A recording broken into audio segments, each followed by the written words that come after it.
Bon, salut. C'est parti, on va essayer de faire la suite de la quête de notre Krai du coup. Voilà, la quête d'Archon, tout ça, blabla. Voilà, on enregistre. Salut.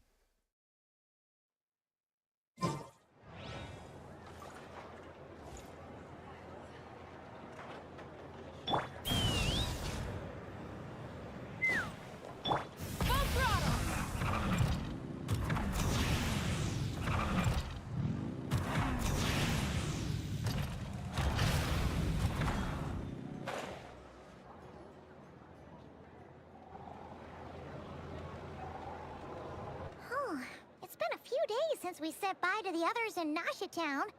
Still no news about Rarer, though. Where could he have slunk off to? If only he was gone for good. But with all the trouble he stirred up before, there's no way we've seen the last of him. Hello! You must be the traveler in Paimon? Mr. Flynn has been looking for you. Unfortunately, there's been a serious wild hunt attack over at the quarry. A wild hunt? Oh, uh-oh. Wait, come on, let's go!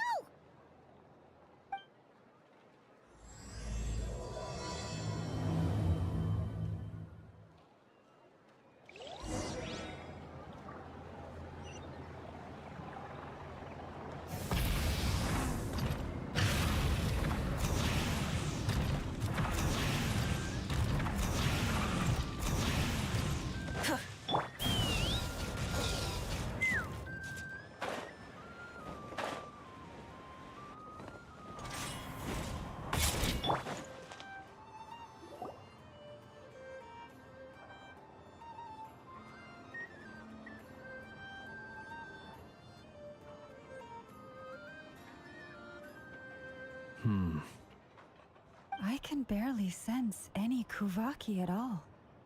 This whole area feels like a soulless husk.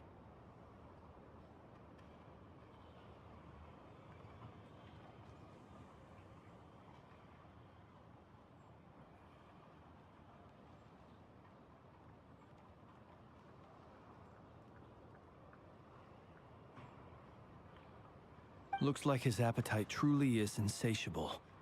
As if the power of that energy cannon wasn't enough. He's not seriously still getting stronger? What's his endgame here? Ah, everyone's here already. Hey, we made it. So, what's going on? We've all been on high alert since we split up a few days back, expecting Rarir to strike again. But it's like he just vanished into thin air. No one has seen him nor found any trace of his presence. That is, until this morning, when a ratnik found signs of wild hunt activity while out here on patrol. As you can see, the Crystonite itself is physically intact, but the Kuvaki it contained is all but completely diminished. And we're sure that Rarir did this. Who else? He's the only one who could pull off a stunt like this. Kuvaki loss has reached critical levels. Reiki of Solnari set to maximum threat level. Warning, unless de-escalation measures are taken soon, he will pose a threat beyond our ability to contain. The consequences could be catastrophic. Traveler, do you remember when we encountered Rarir just after regaining his body? There wasn't a shred of sanity left. Nothing but madness and rage. Yeah, didn't he shout out a bunch of names? Then he started raving about how nothing in this world mattered to him. Oh, Paimon gets chills just thinking about it. Last time we fought, we were already at a disadvantage. If he has such overwhelming strength, why would he suddenly go into hiding? Yeah, if I were him and I wanted more Kuvaki, I'd just take it by force. No point staying in the shadows. Unless something went wrong. His whole resurrection thing didn't exactly go smoothly. The other thing is, how does someone who's completely lost their mind still have the wherewithal to cover their tracks so perfectly? Beats me. According to certain medical studies, insanity does not always entail a complete loss of rationality. It may be that he is simply living in a world of his own. That actually sounds about right. There are many unanswered questions here. He could be right under our noses, and we'd still be in the dark. Besides his name and title, we know little about him. Certainly nothing about his past, or what he might be hoping to achieve. Exactly. And we wouldn't even know where to begin looking. Even Boss hadn't heard of the Rahir of Solnari before all this. I'd be willing to bet that even if we gathered together every scrap of intel in Krai, we still wouldn't find more than, like, 3 useful facts about him. So, if we do nothing, he'll just keep getting stronger. And if we want to investigate him, we have no idea where to look. Last time we had Marionette and her big robo-buddy to help us, and we still barely held our ground. If we had to face him alone... Oh, Paimon's head hurts just thinking about it. Well, I do have a little hunch about his next move. Given that he attacked the quarry, I'd say it's likely he'll target other places rich in Kuvaki. Somewhere like the Eye of Krai, or the Pillar of Embla. One thing's for sure. If we just sit back and let him keep absorbing Kuvaki, we really won't stand a chance against him. A perfectly reasonable hypothesis. However, it is worth noting that these two locations are quite far apart. To investigate them both, we'll need to split up. I agree, we should split up. Right now, Rarir's goal seems to be gathering Kuvaki, not fighting us directly. Once we're done, let's regroup on Hisi Island. Wait, why Hisi Island? If I recall correctly, your largest goddess statue was carved from Kuvaki-rich ore, was it not? That's right. Yes, it could well be a potential target of his. I should head back and start evacuating the pilgrims.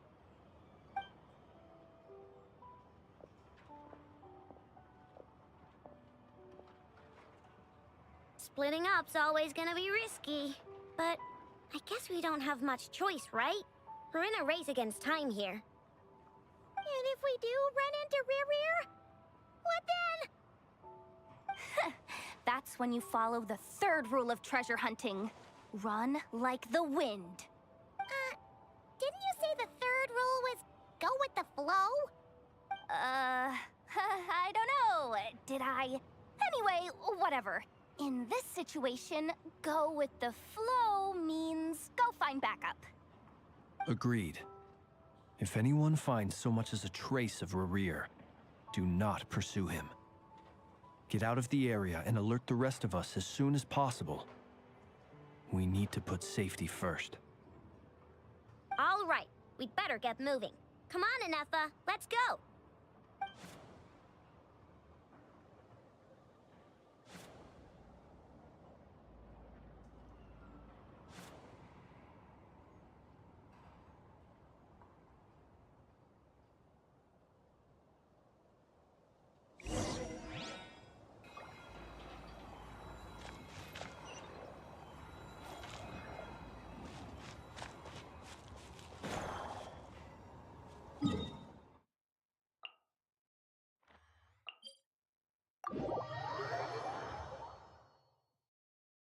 Va falloir que je fasse un peu d'explos aussi, hein.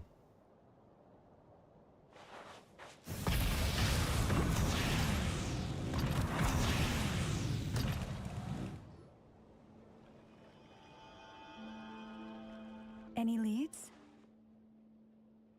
Nope. Diddly squat. No clues to where he might be hiding. It's like he's a ghost. It feels like we're sitting on a powder keg that could go off at any second. Oh, I hate this feeling. I'd rather face him head on than be left hanging like this. So, you guys didn't find anything either? Not loving the word either. How about you, Flints? I questioned a few Ratniki and eventually narrowed my investigation down to one suspicious individual. But by the time I got to his place, he was already gone. almost as if he knew someone was on to him. Either that, or he's just extremely cautious and doesn't stay in one place for long. He's been biding his time for a while now. The question is, where or what is his next target? No idea. Since regaining his body, he seems to have lost all interest in the fragment in my possession. If he did still want it, he's had plenty of chances to take it. All we can do now is hope that Ino and Anefa turn up some leads. Darn it, Rereer. If you've got the guts, come face me one-on-one! Wait, he's actually here? I didn't mean it! I swear! No, it's coming from Silver Moon Hall. The Lady Kutar might be in danger. Let's get over there, quick!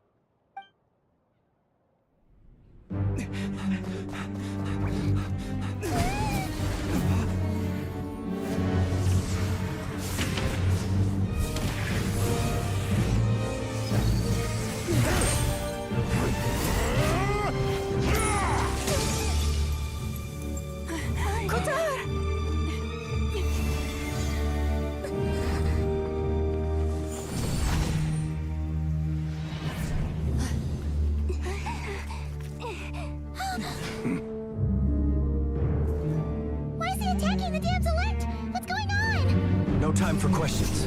Stop him!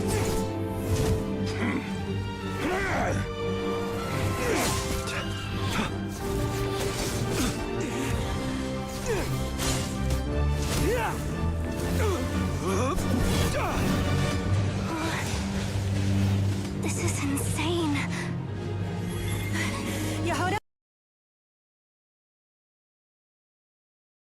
Désolé. On va enregistrer ça.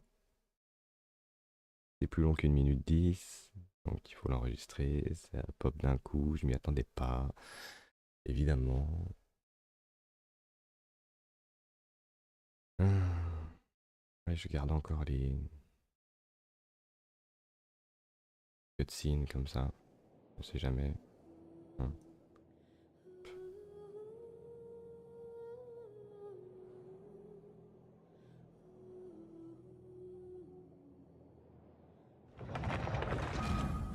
Parti et on se tait.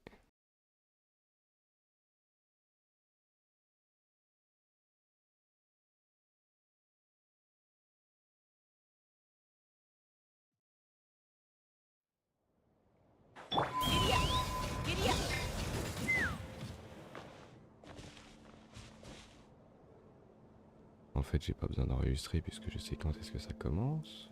Hein. Hop. Genshin Impact. Et où? Et là. Hop. Voilà. On attend. Et on enregistre quand ça sera le début.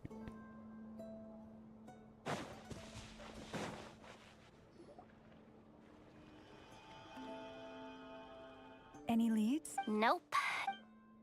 It feels like we're sitting on a powder keg that could go off at any second. So, you guys didn't find anything? Not loving the word. I questioned a few rat, almost as if he knew someone was on to him.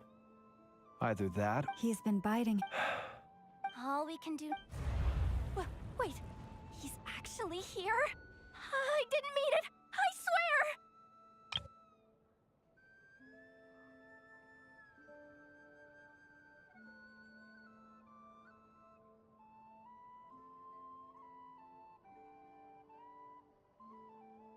No, it's coming from Silver Moon Hall. The Lady Kutar might be in danger.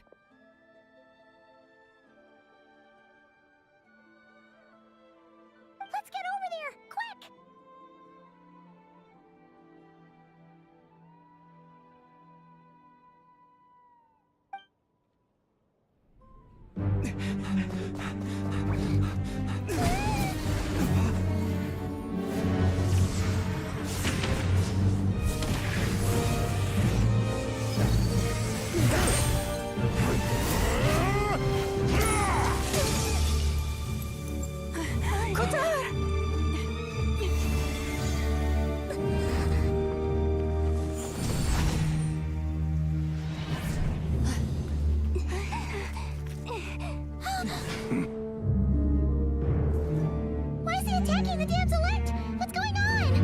No time for questions. Stop him!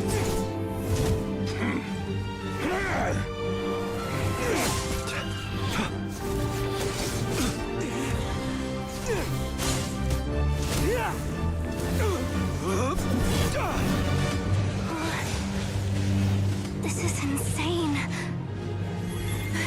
Yehuda, get Kutar out of here! On it.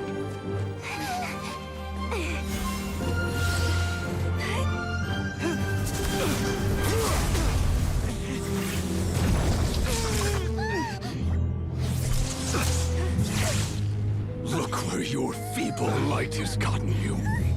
Now, you shall plunge into darkness. Felindus, soon, I will find a way. Watch out!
Find them. Even if it means turning this place to ashes.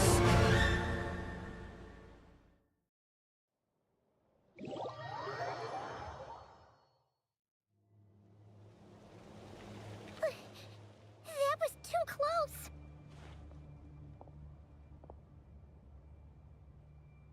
Eh bah dis donc, ça rigole pas, hein. Pardon.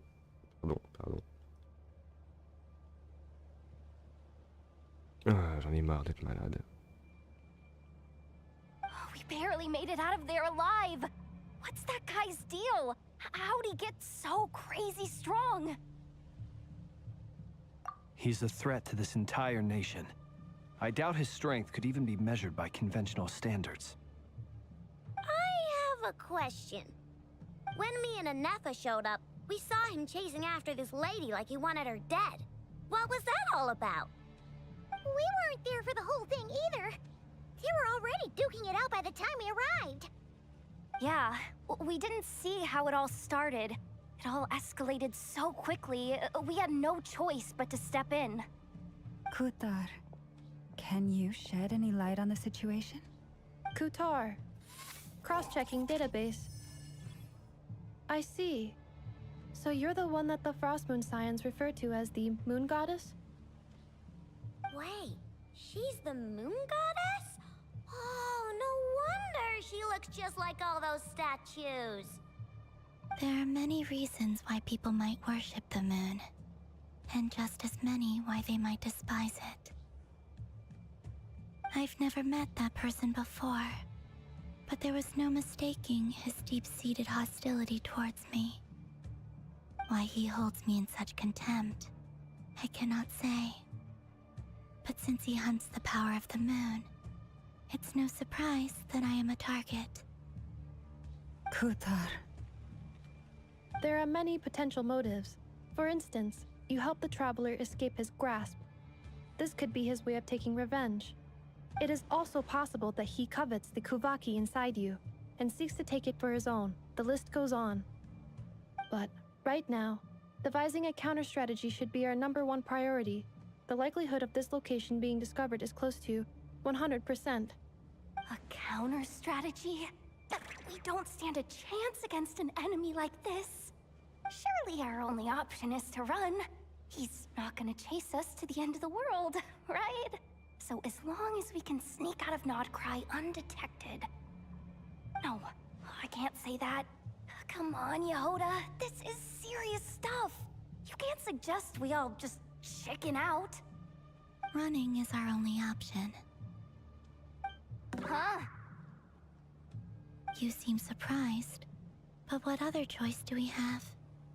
We are facing an enemy we cannot possibly defeat in battle. Well, I mean, yeah, but still. It's not too late. I can distract him, so you have plenty of time to make your escape. Wait, what? You're gonna act as bait? Doesn't that make sense? I'm the one he's after. There's no need for you to risk your necks on my behalf. A coyote doesn't stop for bypassers while it's howling at the moon. What is it, Loma? The Frost Moon Scions have already grown accustomed to life without their goddess. My presence here is no longer essential, and this is not my home, so you needn't ask me to stay. We can't just roll over and let him get away with this. That's not our style. Yeah, we can't just call it quits after everything we've been through together. Besides, she'd pretty much saved my life back there. If I just ditched her now, I'd never forgive myself. We can't overlook that you have saved our lives multiple times now. To talk of returning the favor would be a little crass for my liking. But suffice to say that we are friends, and friends look out for one another. River's true objective remains unclear. Even if we were to sacrifice Miss Kutar, there's no guarantee he would stop. But Kutar, I know why you left the Frost Moon Scions so long ago. It was because people started treating prayer as a form of trade. They would make self-centered wishes, force you to accept meaningless offerings in return, and then expect you to perform miracles for them, as if that were their entitlement. If it were me, I might have walked away too. But I believe that time can change everything, and that sometimes it takes losing something precious to appreciate its true worth. After much reflection, I've realized that this was never about whether the Frost Moon Scions need you. Any relationship based on need is purely transactional. What I truly hope is that you'll choose to stay, not out of obligation, but as part of our family. You were born here, and now you've returned. Who knows? Perhaps it was the moonlight that guided you home. Thank you, Lauma. But my power is on the wane. I'm afraid I will be of little use to you now. Very well then. I'll do as you say. Both times you saved us, we were transported across great distances in an instant. Is that one of your powers as the Moon Goddess?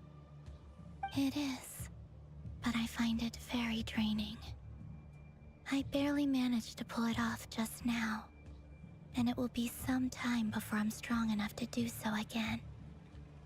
Rejected by the world, my power is dwindling. Like a lake, cut off from its source, slowly shrinking away. Now, it has almost run dry. What do you mean, rejected by the world? The 3 moons belonged to the ancient bygone era in which they came into being. From the moment I was born, the world itself has been steadily sapping away at my strength. The 3 moons are not one and the same. As the goddess of the Frost Moon, I cannot wield the powers of the other 2. Yet moonlight has a way of blending together. Each can reflect the other's glow. So when our fingers touched, I was able to restore my strength by drawing Kuvaki from the eternal moon's marrow.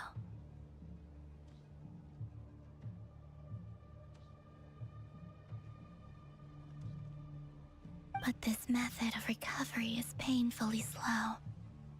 If only we could find the... It's the Wild Hunt! Even faster than we expected. We'll have to finish this conversation later. See how those Wild Hunt creatures are running away from us.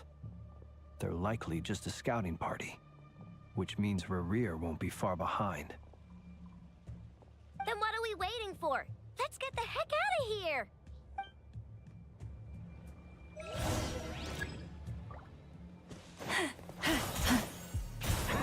Be silent.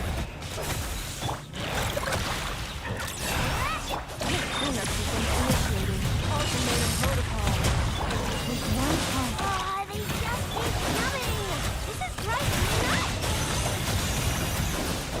Rerir's closing in on us. We need to pick up the pace. There's too many of them! And this time, we can't fall back on the car's house to escape! This goes on much longer.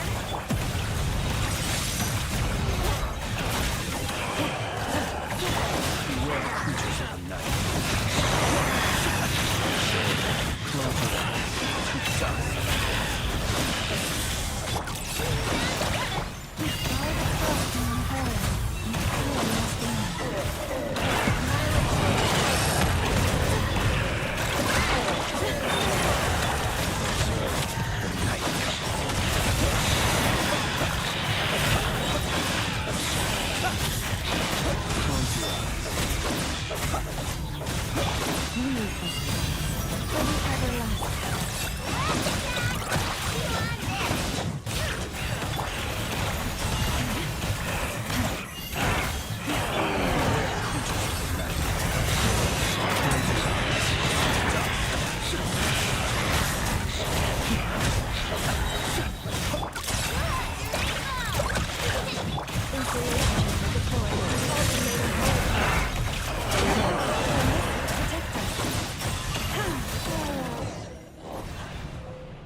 What's the matter? Bit off more than you could chew?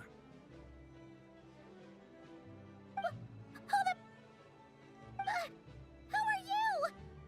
Uncle Varka! You're back from Amsvartnir? Whoa! You're Varka? Grand Master of the Knights of Favonius? We could save the intros for later. Right now, let's get you all out of this hellhole. Follow me. I know somewhere you'll be safe. Oh, is that where I think it is? That's the one. Come on, move! There's no time to waste.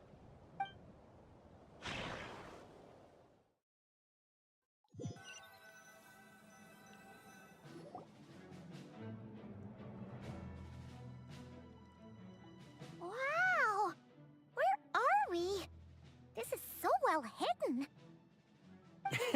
Well, that goes without saying. This is the Knights of Favonius' meeting place in Krai, and a contact hub for the Northern Intelligence Network. AKA, the black market of intel. No matter what faction you're with, it's the place to buy and sell information. Their headquarters are in Krai, but they've got contacts in every nation. As an expeditionary force on foreign soil, working with them has offered us the most effective way of getting our hands on reliable local intel. This is where we meet. So naturally, it's secure. Anyway, where were we? Folks from Krai should be pretty familiar with me by now.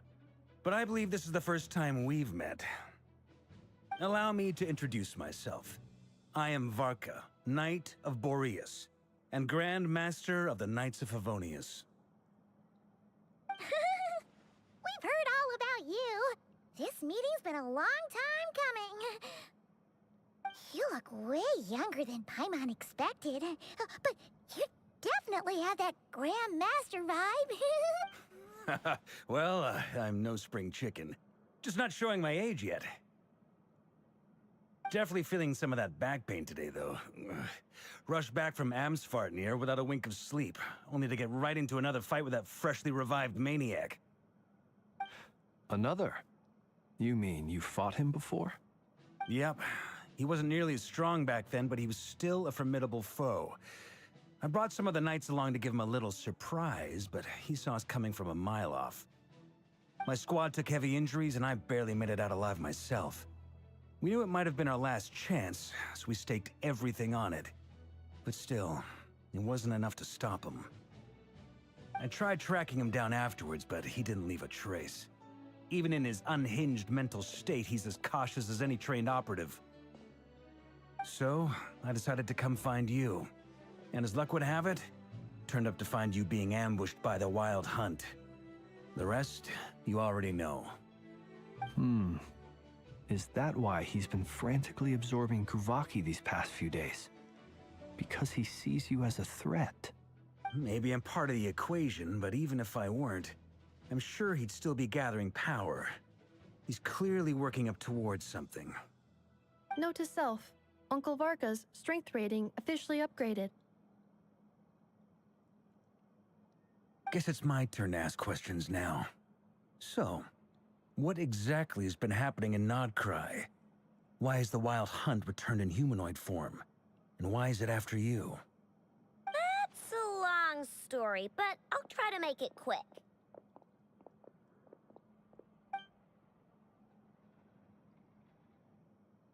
Wow, I had no idea so much had happened.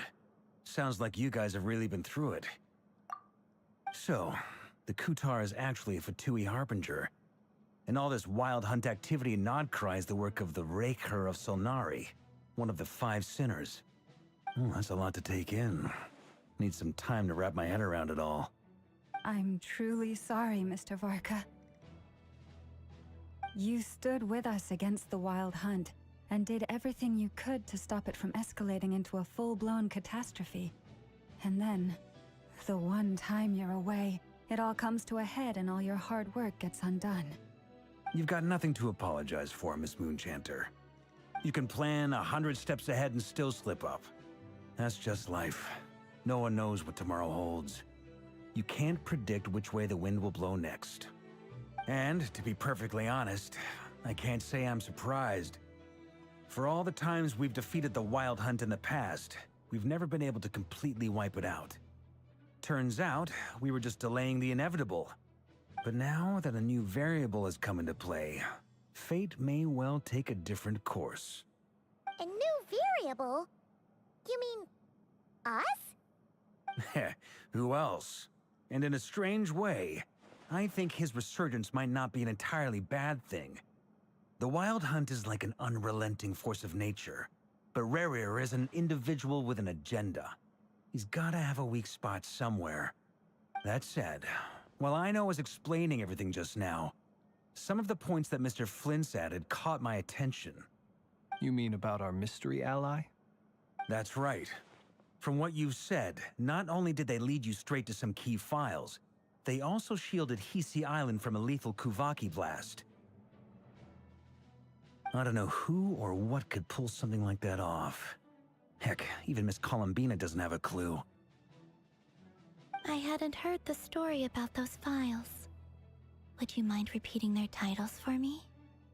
Wild Hunt Phenomena Log, a Nodkrayan Ratnik's Field Journal, and Kuvaki Survey Log. Oh. No. Still doesn't ring a bell. Another dead end. Guess all we can do now is hope that our mystery ally keeps showing up when we most need them. Still, it's safest to assume they won't be intervening again.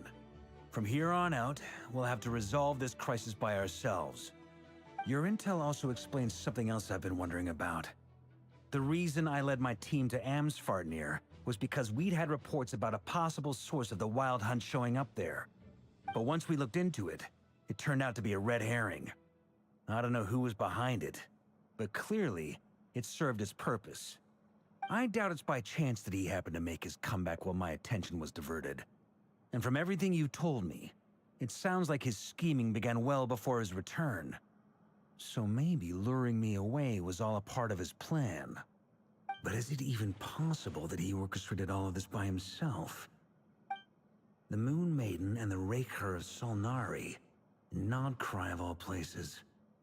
The way everything is unfolding, it can't be a coincidence. So, what do we do now? Got any ideas? Right now, we've got at least 3 things to consider. Let's go through them one by one. First, we need to figure out how to take down Rerir. If we can't beat him in a straight-up fight, the rest won't even matter. To my knowledge, the bulk of Nodkrai's fighting force is already gathered here. But even with everyone united, we're still no match for Rerir in his current state, let alone with his power still growing. What if there was a way to tap into a new power of our own? How so? Have you thought of something, Columbina? 3 moons once watched over this world. The Eternal Moon was the largest. The Frost Moon was the brightest. And the Iridescent Moon was the most mysterious. They say that back then, the 3 moon goddesses wielded immense power. Enough to shape the workings of the world itself. I now bear the Frost Moon's power, and the Eternal Moon's marrow resides within the Traveler. Hold on. Are you suggesting? The iridescent moon, the last piece in the puzzle. That's right. If we can find the Iridescent Moon's marrow, I will be able to regain my strength much more quickly. The 3 moons are said to stir the tides and illuminate all things. Perhaps they hold further secrets beyond our understanding. According to my analysis, the solution is feasible. However, it is subject to one major condition.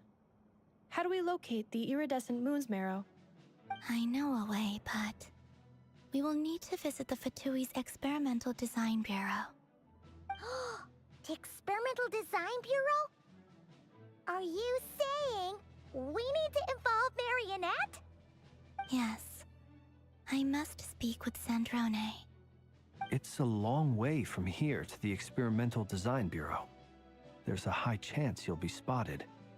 You shouldn't go alone. Then that's settled. Next up, our second priority. Somehow, we need to figure out Rerir's end goal. As you saw for yourselves, when he was still in his wild hunt form, everything he did was for the sake of recovering his body and resurrecting himself. His first act since then, after laying low for a while, was to try and assassinate this young lady. People's obsessions often reveal their greatest vulnerabilities. There must be a reason why he despises the moon so deeply. Perhaps it sheds some light on his title, the Raker of Solnari. The Wild Hunt has plagued Krai for centuries now. If we want to stop it for good, we have to get to the root cause of what's driving it. It's true. We still know very little about him. If Kuthar hadn't given us that lead, we wouldn't even know his name. But where would we even start? I doubt even the Intel Queen of Krai has a clue, and she has info coming out of her ears. Oh? That's a rather hasty conclusion for someone who's so painstakingly meticulous when it comes to dealing with machines. She heard me.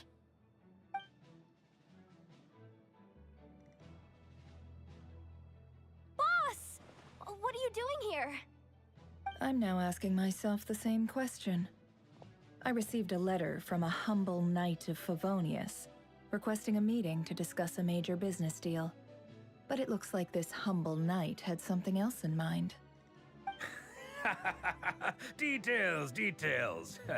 Miss Nefer, the important thing is that you've arrived at the perfect time. Since his failed ambush, I've been racking my brains trying to come up with a plan to fight Rerir.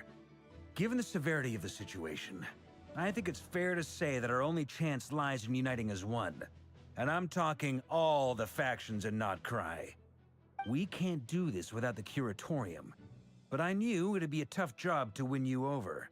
So, I took the liberty of reaching out for a little chat. Wait a sec. How did you even hear about this place, Nefer? Didn't you say this is meant to be the Knights of Favonius' meeting spot? And a contact hub for the Northern Intelligence Network? And isn't it supposed to be super hidden? You really think he could have gotten settled in Krai without my help? Besides, I'm the one running this gig. Of course I know where the meeting place is. Allow me to introduce the current head of the Northern Intelligence Network. If it's intel you're after, she's your woman. Pretty much seen and heard it all. Please spare me the flattery. Let's cut to the chase. Seems like you've run into some trouble, huh?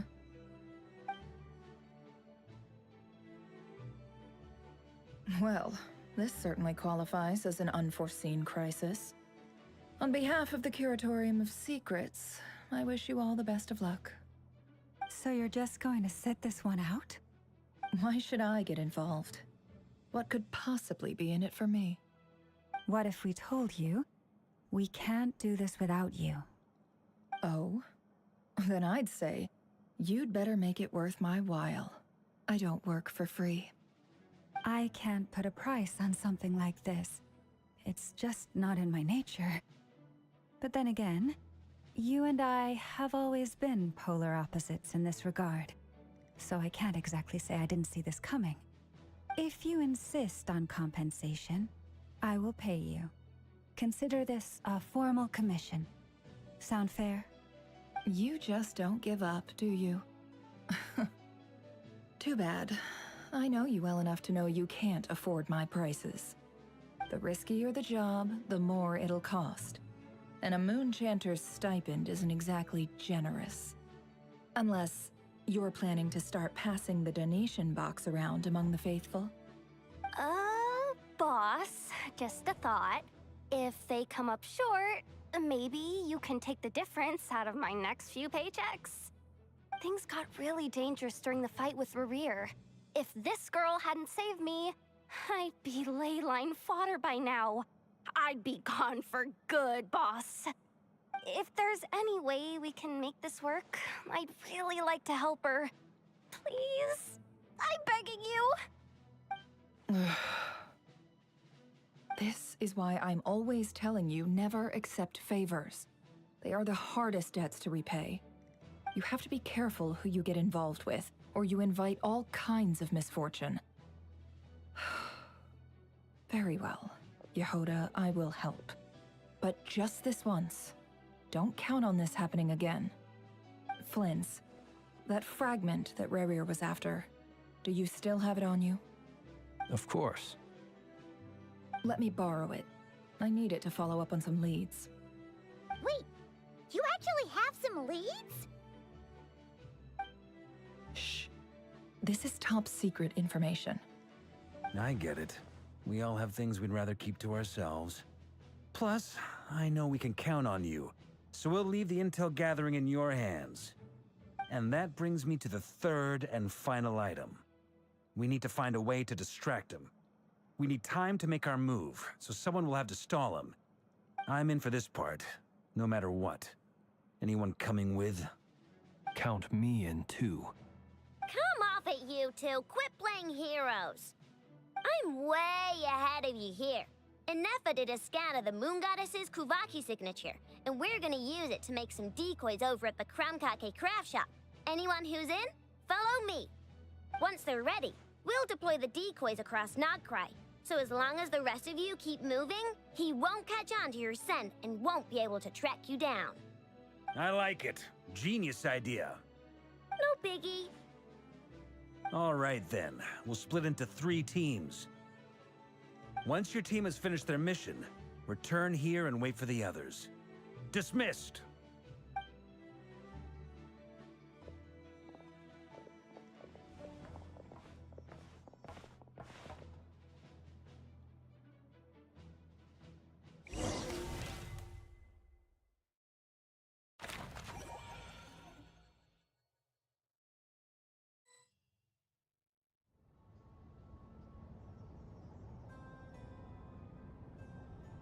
Lady Damselette. Wait, and you two? What are you doing at the Kuvaki Experimental Design Bureau? We've been doing our best to mind our own business lately. But if you're just gonna waltz up here like this, you're seriously pressing your luck. Don't blame us for doing what we have to. Huh. You really think that's gonna scare us off? We're not looking for any trouble. I just want to see Sandrone. Do I need to remind you that you're still a wanted fugitive for deserting us? Out of consideration for our former ties and the crisis we're all up against, we'll let you leave in one piece. But don't even think about trying to get inside. Let them in. But... Are you going to make me repeat that? No, my lady. Sandrone seems to be in a good mood. Must be maintenance day.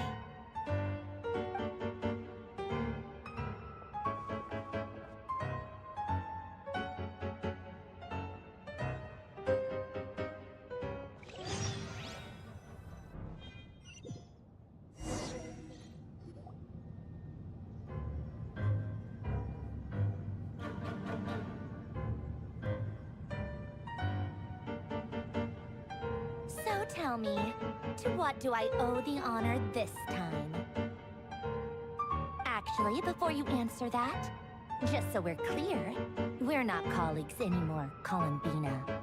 I don't owe you anything. I promise it's nothing big. It seems like you've gotten the wrong idea here. The only reason I let you in was because I was bored. It seemed like a way to kill some time and satisfy my own curiosity.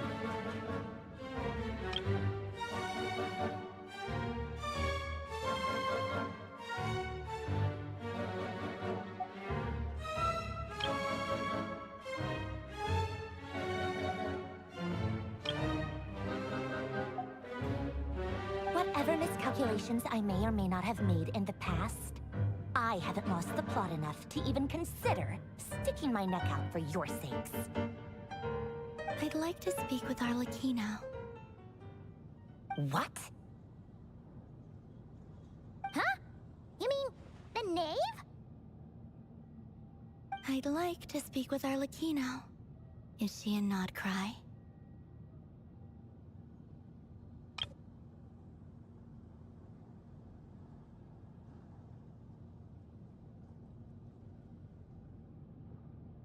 No, she's not. Once the work on this facility was completed, she went back with the Rooster and Regrator. The only ones in Krai are me and... What is it you need to speak to her about anyway? Rerir is hunting me. If I'm going to face him, I must first retrieve the lost moon.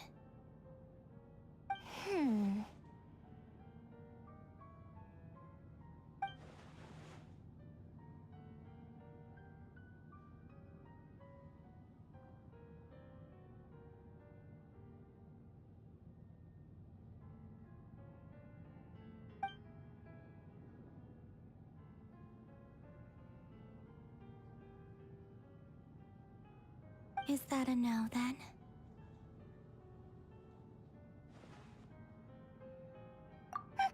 As if I need reminding. I was this close to settling things with him before someone decided to whisk me away to their weird little garden.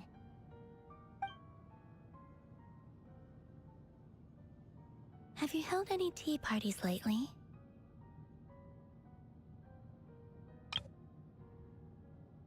Tea parties? Yeah, obviously.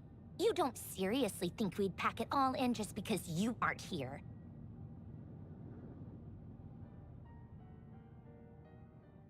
If anything, they've been more eventful than ever. Just me, Arlecchino, and a bunch of insolent, insensitive guests who won't stop asking where you've gone. Oh, they've been a real joy.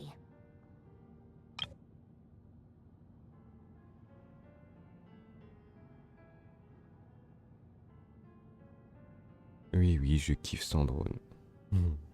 Je veux trop la voir C6. Alors j'espère que j'y arriverai. I bet you served them the worst tea you have. Just like you used to do to me when I upset you. Who cares about how good the tea is when there's no one around to drink it? I keep losing people. First Rosaline, now you? I'm running out of people who can make me laugh. Honestly, what could be more ridiculous than a multi-centenarian goddess, who's only ever had the plain herbal tea she received as offerings? You'd always brew a different type of tea for me each time.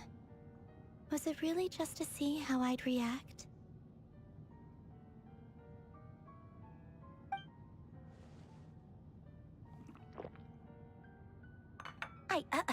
Well, duh. Why else? Watching you squirm was practically my only form of entertainment.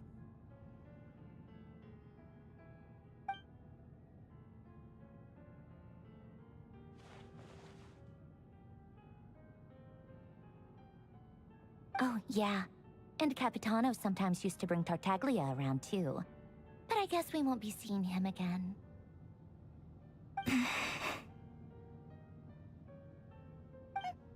Well, I guess we are overdue for a get-together. Polonia! Have Fevronia pass a message to Arlecchino for me. It's time for tea. Will suffice. Pass along a message from me, too, if you would. My body cannot contain the marrow of 2 moons, so I'll be leaving one of them in her care. Excuse me? Who said you were on the guest list? If my tea meant that much to you, maybe quitting the Fatui wasn't your brightest move. Back when you were under the Tsaritsa's protection, no one would have dared come at you so openly. But that protection didn't come for free. In fact, I paid dearly for it. At the end of the day, it was just another transaction. I just got tired, that's all. I never wanted any part in their grand ambitions, and I've had enough of being treated like a bottomless supply of power. It brings back memories from the old days, when I was still worshipped as the moon goddess. Centuries on, it may be a different group of people, but I see the same greed in their eyes. I figured you'd leave eventually. You didn't have as much of a reason to stay as I do. The Tsaritsa gave you shelter and protection, but that was it. Nothing more, nothing less. Meanwhile, the Fatui demanded everything from you in return, until it was more than you could bear.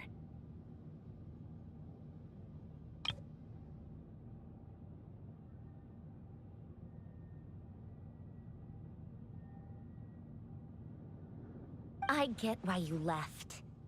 And frankly, I have no interest in dragging you back just because the higher-ups told me to.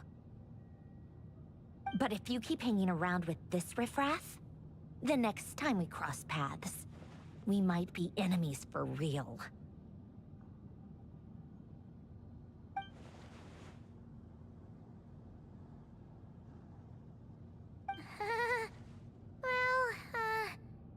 Guess that's our cue to leave. That might be your plan. But it sounds like someone else wants you to stay a little longer. Huh? What do you mean? Listen.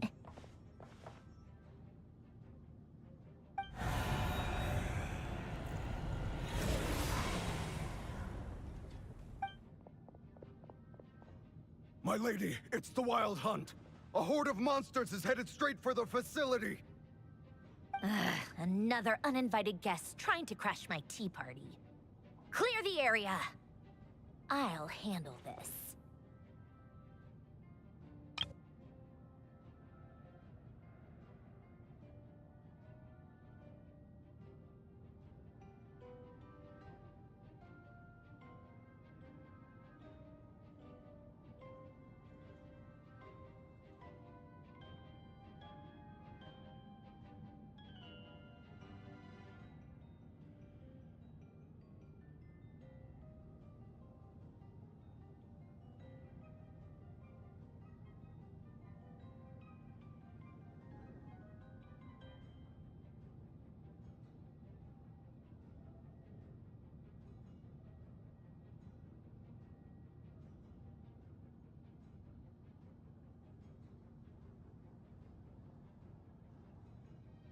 Wait, what? You want us to leave you here by yourself? You'll be lucky to make it out of this alive. You really think you can afford to worry about me? Go on, get out of here. You may have stopped Polonia from crushing him last time, but I've made sure that won't happen again. The entire Experimental Design Bureau is rigged for war.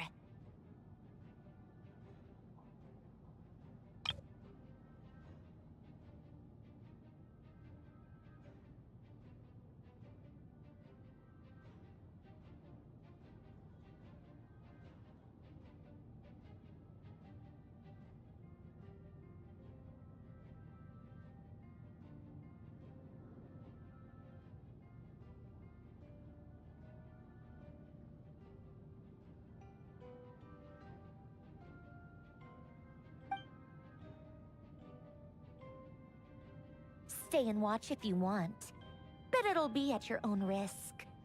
You're not flagged as friendlies in the weapon system. Don't tell me what to do! Look, if you're leaving, make it quick. Or you'll just get in my way. There's a secret passage on the second floor. It'll take you right to the plains out back.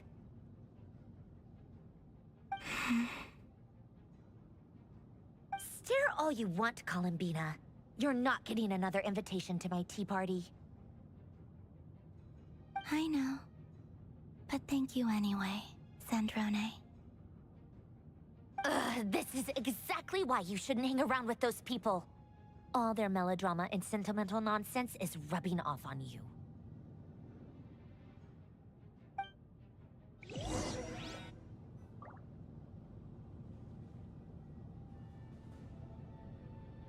Come on then, Mr. Ray here. Let's pick up where we left off. It's your Wild Hunt monstrosities versus my beautiful creations. Let's see who comes out on top.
Yeah, get him!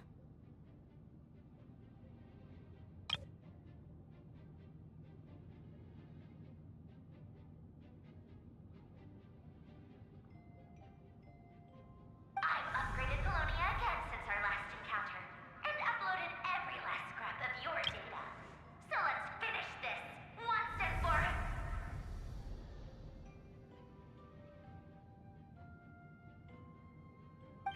She's not here. Where did she go? Hey! Over here, you big... Cursed moon. Go. Keep searching. She cannot have gotten far.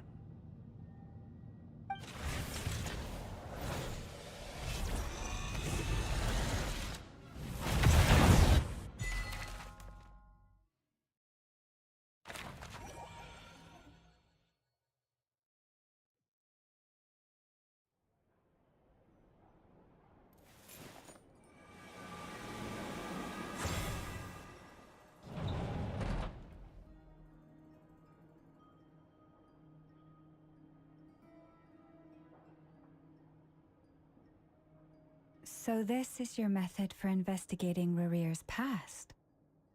It almost looks like some kind of ceremony. Good deduction.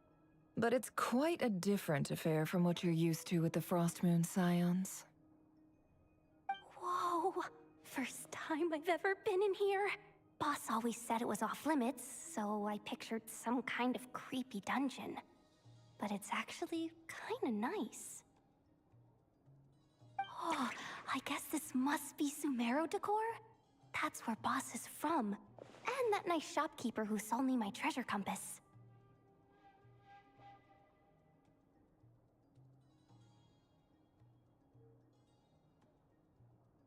Pas sûr que ce soit très française, ceux deux-là, mais bon.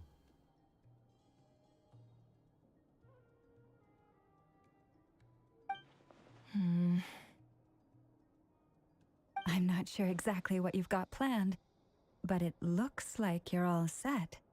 When do we begin? Whenever we wish. But for some reason, I've got a feeling this isn't going to end well. I've never faced Rarir myself, but from what you've told me, his power is beyond anything I could imagine. I, on the other hand, am just an ordinary businesswoman. Our paths should never have crossed, yet here I am, forced to make an enemy of him. If you ask me, you're about as far from ordinary as it gets. So what are you saying? You're getting cold feet? Once I take a job, there's no backing out. Still, I have to ask myself if the power I'm relying on will even work on an opponent of this caliber. And also how to make sure I come out of this alive if things spiral out of control. Death is the one thing we can take for granted. It is the great equalizer, however fortunate or unfortunate we may otherwise be. So it's important to consider how to spend what lifespan we have left. Come on, boss. Lighten up. Quit talking about death. It's bad luck. For once, I agree with you. When you're up against a foe like Rarir, there's no such thing as being too prepared. Is there anything I can do to help? That won't be necessary. I've already made up my mind. Time to cash in a precious favor I've been saving for a rainy day. Yehoda, I need you to find someone for me. The sooner the better. Eh? Find who? That shady merchant who sold you an overpriced treasure compass the other day. Come on, boss. You're pulling my leg again. In what way is she shady? She showed up when I was completely lost and sold me a neat little gadget that was exactly what I needed. Trust me, she's a good person. Anyway, I know who you're talking about. Don't go anywhere. I'll be right back.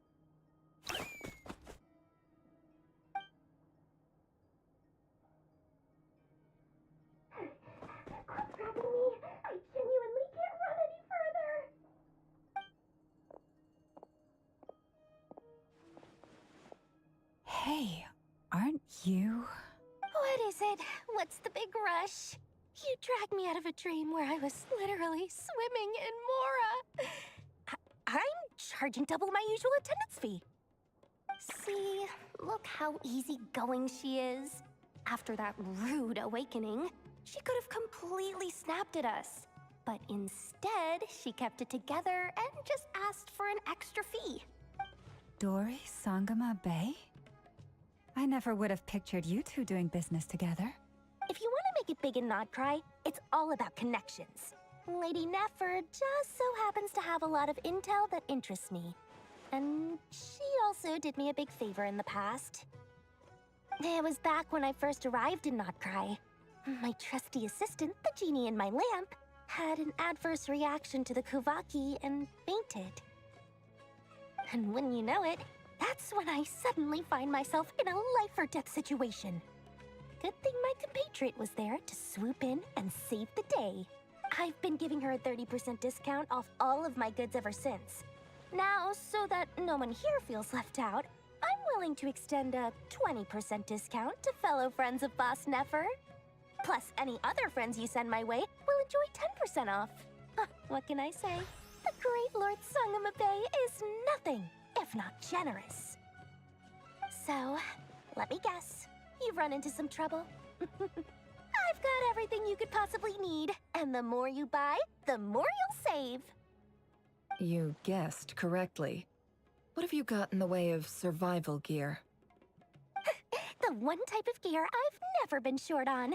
What are you looking for? A jetpack fresh from the Academia's labs? An ancient suit of armor dredged up from the bottom of the sea? At the very least, I need to know what kind of opponent you're dealing with here. If even you're worried about staying alive, it must be pretty serious. What if I told you it's someone with the power to bring a nation to its knees? Is that so? Then we really are talking top-shelf treasures. I don't have anything like that in stock right now. I'll have to ask my supplier. Your supplier? A powerful woman, make no mistake. I can't reveal her identity, but luckily for you, I hear she's planning to visit Notcry in the near future. If you're willing to wait, I can ask her when she's here. Can't say exactly how long that'll be, though. Then, let me put it another way. What would you do if you encountered an enemy like that? Roll over and serve yourself up on a silver platter? Of course not! I have a handy little trinket from one of my generous suppliers, which... Hold on. What exactly are you getting at? No, no! This is for my personal use only! Let's just say I'm borrowing it, all right? Just for insurance purposes. You'll get it back later. Favors are the worst kind of debt to owe, and now you've got a chance to repay one. A win-win situation, don't you think? Fine. You can borrow it for 5 days. No, make that 3. And for every extra hour after that, I'm charging you 1,000,000 mora. Deal? Deal.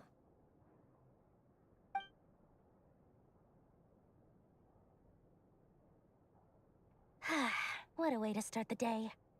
Now, was there anything else you wanted? Or can I go back to bed now?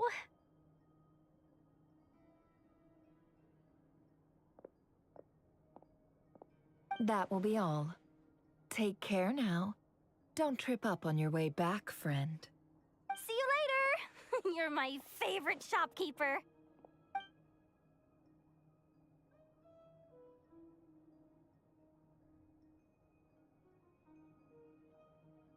Excellent. Everything is well and truly ready. The ceremony can now begin. After initiating the ceremony, your minds will follow me wherever I go. You will see many strange things in your mind's eye. So remember, don't be frightened, and don't make a sound. Now then, let us peer into the Raker of Solnari's past.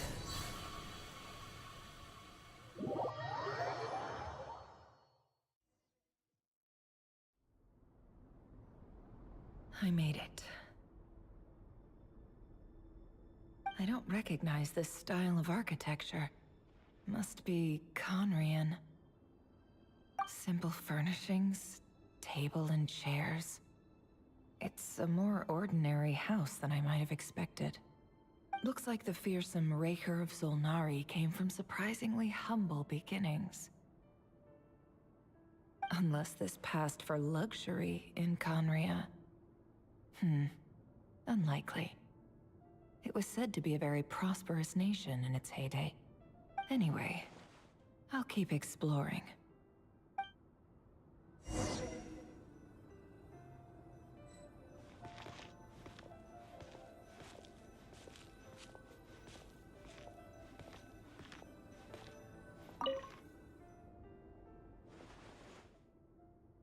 Hi, River.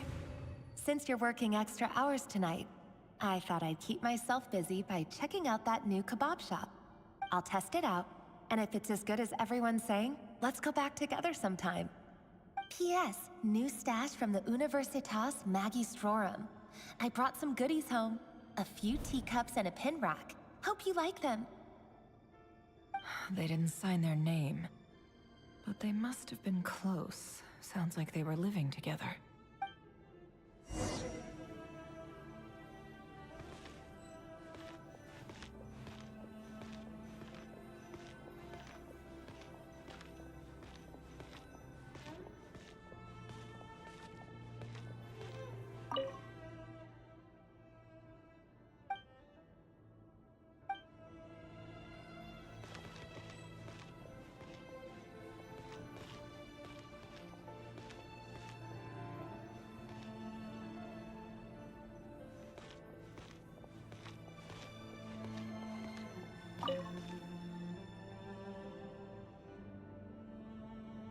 I went over to Joseph's for drinks today. They have a fine collection, but I went alone. Felindis was tied up with something and couldn't make it. Joseph asked why I came alone, but I didn't really have an answer. He then went on to ask about other things. If you ask me, someone who asks that many personal questions is too nosy for their own good. But if he invites me again, chances are I'd still go. Felindis. That's the same name Rerir mentioned. Crane imports keep falling. If things don't pick up, we'll soon be back to meat and mushrooms only. Honestly, I'm not a huge fan of that new type of mushroom everyone's been into lately. Didn't it start out as a lab-grown variety? I heard it's even mildly corrosive. Seriously, I don't care if it's an impressive feat of alchemy. That just isn't the kind of thing I like to eat. Grain has to be imported, and they're eating a diet of mostly meat and mushrooms. Could it be because Conria is underground, so it doesn't get much sunlight? That would explain why they use so much stone in their buildings. They even use alchemically modified strains for food. Seems like the people of Conria don't have many options when it comes to dining. I've just about saved up enough now. Time to buy it and keep it somewhere safe. Making a big purchase. I wonder what it is.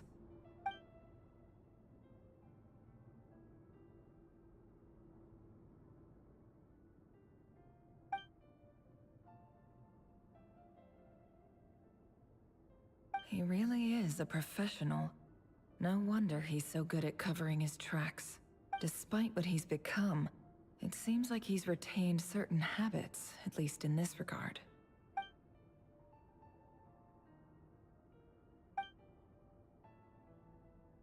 Did Rary rip it out himself?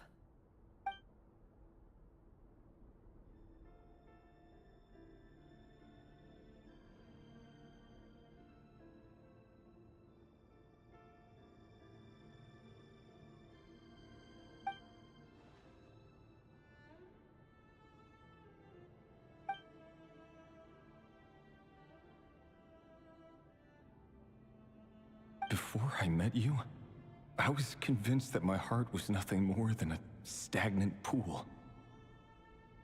The burial place of a fallen moon. A withered, windless grove where the waters rested forever unrippled. It was you who helped me see that my heart hadn't entirely withered away.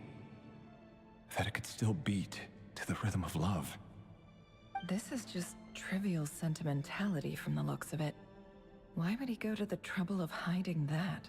The burial place of a fallen moon.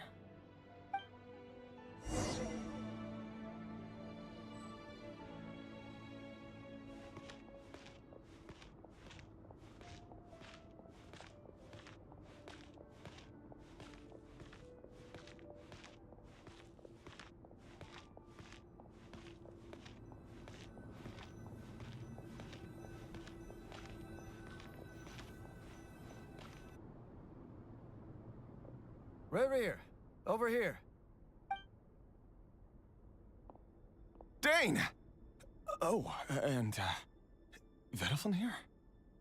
What a surprise to see you here, sir. Hello there, Rerir. You need not address me so formally outside of court. He doesn't get that much free time, so I invited him over for a drink. Even the court prophet deserves a break every now and then, right? Well, I'm flattered. So, what are we discussing today? Hey, don't look at me.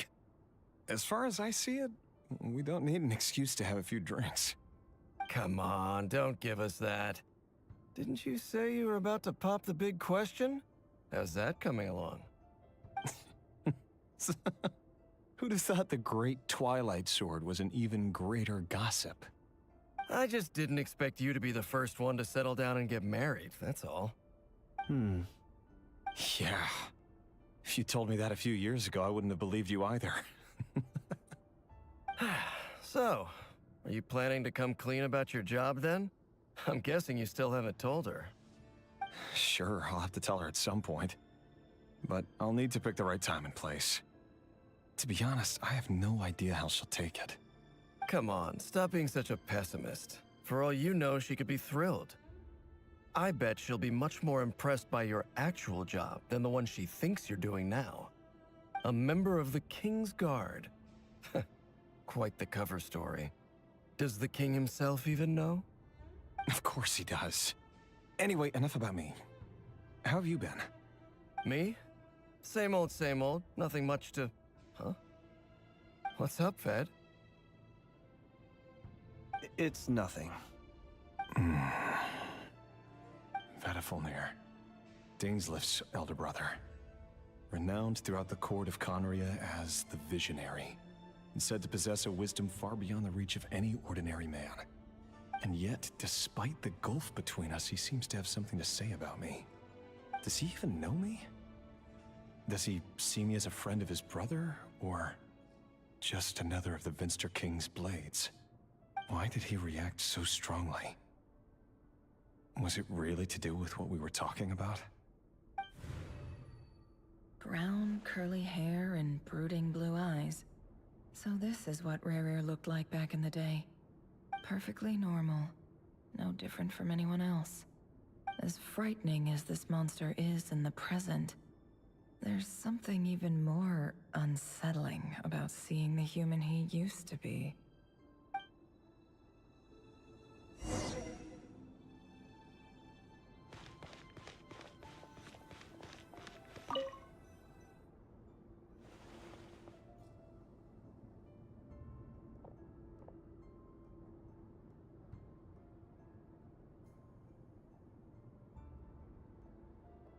Felindis?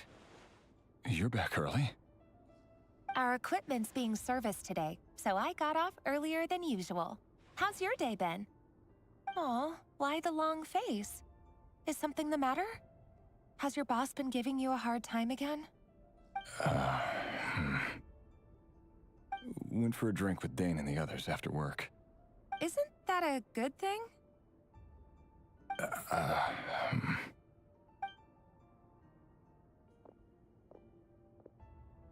Vediflin showed up today, too. You know, Dainslift's older brother. Ah, Mr. Vediflin. Yes, I've heard of him. They say that everything he says ends up coming true. He overheard Dainslift mention that I'd recently proposed, and seemed to have an issue with it. But when I asked what it was, he kept it to himself. So, You're worried? You could be such a child sometimes, Reverie. We're nobodies. Why would the Visionary be concerned about us? I'm sure someone in his position has much bigger fish to fry. Maybe you're right. You worry too much, Reverie. We've been together for ages now, and everything's been going so well, has it not? You've even proposed to me. So, you do remember. Tell me then. What's your answer? Like I said, I need some time to decide. You can't just rush into things like this. We may be nobodies in the grand scheme of things, but if we want things to work out, we've still got to plan ahead. All right. Take your time. Just don't keep me waiting forever. Nobodies. Sounds about right. In the eyes of people like Vedalfnir and Dainsleif, what do we matter? Can someone whose gaze is so fixed on a far-flung future even see the present clearly? Besides, the dynasty's fate rests with the king and his inner circle. Whatever I do, it won't make much difference. Meanwhile, every idea they come up with and every decision they make, it affects everything. These days, the king is lost in his research, and the purge of the Crimson Moon bloodline grows ever more intense. The opposition tried to speak out, but nothing came of it. And I'm under no illusions as to why. Because we eliminated them and got rid of their bodies. A man can have 1,000 reasons to carry a sword, but there are few good excuses to use it. Yet the king has never even considered a gentler approach, and he never will.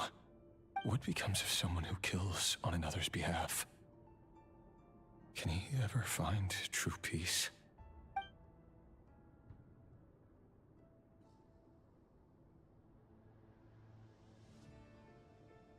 Thelindis?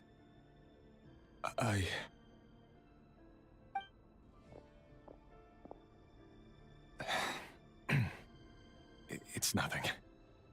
You were right. Fate has never smiled upon nobodies like us. But by the same token, it's unlikely to bear a grudge against us either. There's no reason we can't keep living happily together, cherishing the simple joys of each day as they come. See? You just need to stay positive, Reverie. I can feel your warmth, your breath. You're right there, right by my side. Just seeing you makes me happy in a way I can't explain, and that's something that no one could ever take away from me. So smile, my love. Let go of that frown. You're right, Thelindis. I've just been overthinking things. That's better. Getting caught up about things like this will only ruin our evening. Speaking of which, all set for the ball tonight? I need to go get ready. You go ahead. I just have a few things to take care of, then I'll come join you. Even busier than the big shots, huh? Fine, I'll go get started. But don't be late. If you keep me waiting too long, I won't be a happy bunny. Relax. I'll be there. Seriously, though, you drive a hard bargain. You're really gonna leave my proposal hanging and still expect me to take you to the ball?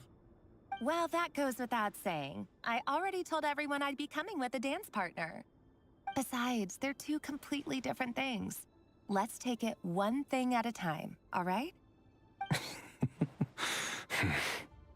All right.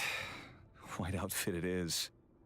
It seems like Rerir was deliberately hiding his ties to the intelligence services by giving the impression that he was just an ordinary member of the Venster King's Guard. He clearly doesn't want his would-be fiancée to know about his other life. Then again, that's hardly surprising. People in the intelligence trade rarely do. Who'd have thought we were in the same line of work? Let's dig a little deeper.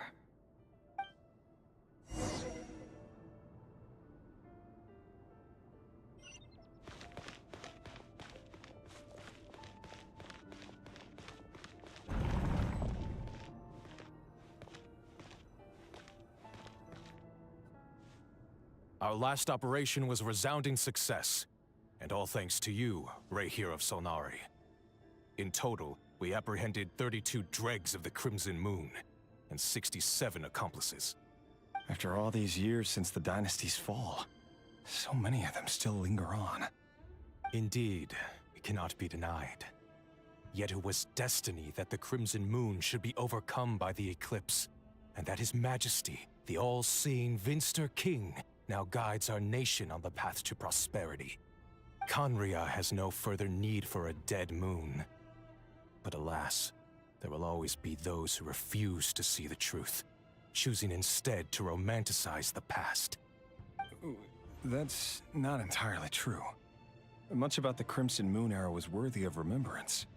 And that's exactly why they keep trying to see it restored. Many of its secrets remain unsolved to this day. As it happens, that's precisely the field of study my partner is devoted to. You still haven't told her what you really do for a living. Where would I even start? How do you tell someone that you're one of the king's hand-picked executioners? That your hands are steeped in blood? You didn't choose this life, any more than I did. Orphans like us don't get a say.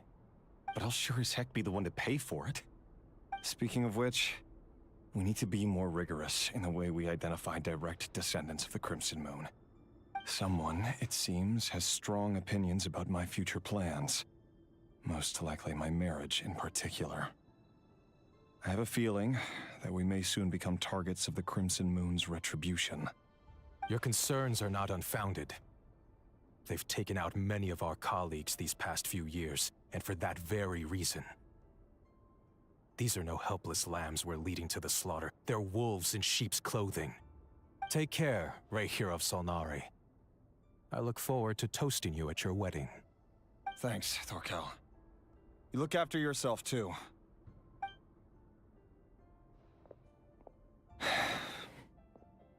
Thelindis, I never wanted to keep this from you. You're the last person I would ever want to lie to. But that's exactly why I can't tell you everything.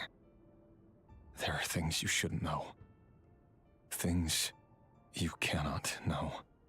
The moonlit dynasties are a thing of the past. Yet even now, with the sun shining high in the sky, there are those who would call forth a dead moon's ghost. Could that be why Vedalfnir held back? Or was it because of some court secret he's not at liberty to share? I have to get a clear answer from him. No matter what happens, I will protect Thelindis. Rerir seems to be very concerned by Vedalfnir's reaction. Vedalfnir and Dainsleif, the Visionary and Twilight Sword. So that's what they were really like. I've investigated this whole area now. There doesn't seem to be any other memories here. Should I try somewhere else? Wait a second. What's this black smoke?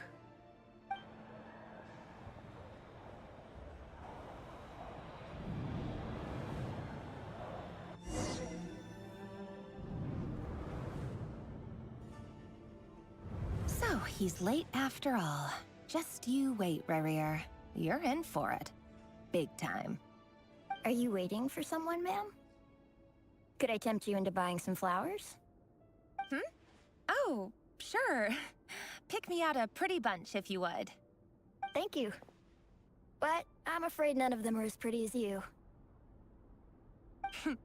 For someone so young, you sure have a way with words, don't you? I'm only telling the truth. Look me in the eyes. You'll see I'm not lying. May we have a word in private? Who are you? And what do you want? It doesn't matter who I am. Too many of our kind have fallen lately, so I decided to take the risk of reaching out. Not long ago, the Ray here of Solnari led an assault on one of our strongholds. We suffered many casualties, and many who came to our aid lost their lives as well. Sorry, I don't know why you're telling me this. And I don't want to get involved. Wait, hear me out. This time we finally got a clear look at his face and learned his true identity. His name is Rerir. and he claims to be one of the king's guards. What did you say? A cruel irony, isn't it? The man you're set to marry leads a double life as a brutal executioner. But surely, you must have caught a whiff of the blood on his hands. Why are you telling me all of this now? Simple. It's because... How strange. Rerir was nowhere to be seen in that memory. It clearly belonged to Thelindis. Rerir couldn't possibly know what happened if he wasn't even there. Why would her memories appear in his fragment? The ceremony won't last much longer. I think it's time to call it a day.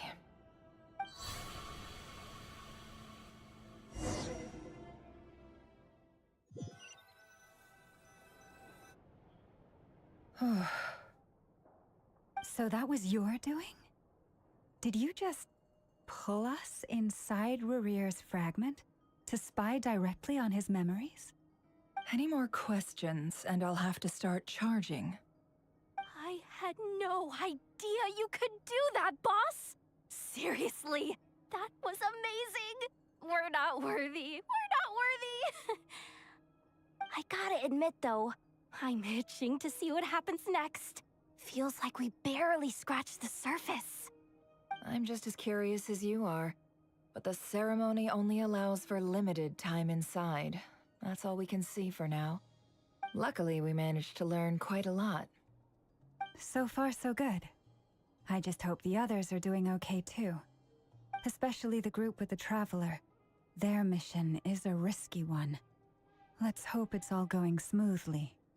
If you're worried about them, go see how they're doing. If I know Boss, she's gonna need some time to write up all the details and make sure it's all coherent. I'll stay behind to lend a hand, but feel free to head back and meet up with the others.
petite pause, je suis allé chercher du pain et la Nutella, enfin pas de la Nutella, mais la pâte à tartiner Milka. Super bon. Faut goûter. J'ai encore trop mal au bide.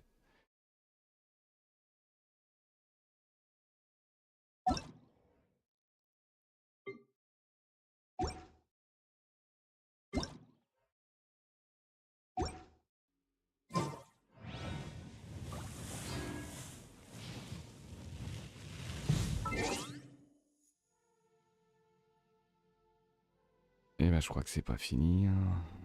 On y retourne, on rien.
Problème résolu.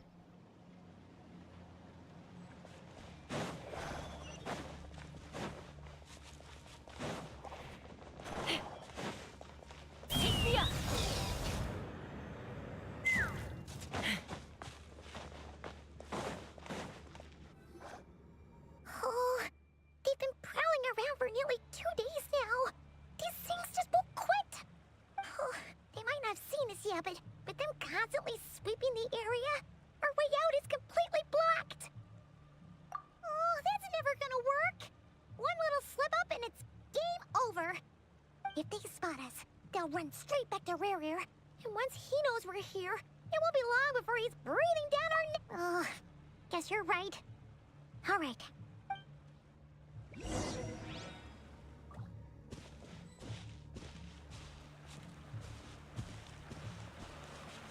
Quick, hide! We almost got spotted. Phew. That was a close call.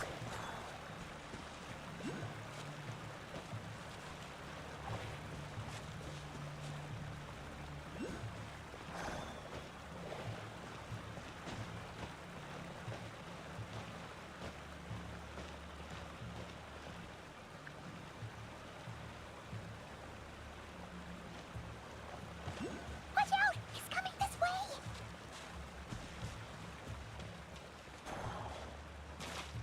Keep going. We're nearly there. This is the final hurdle.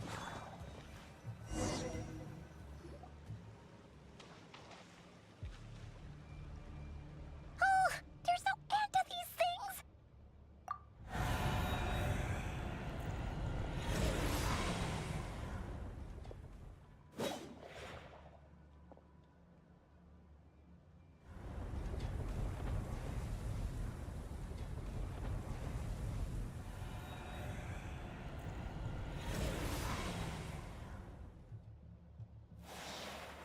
Fire. Fire?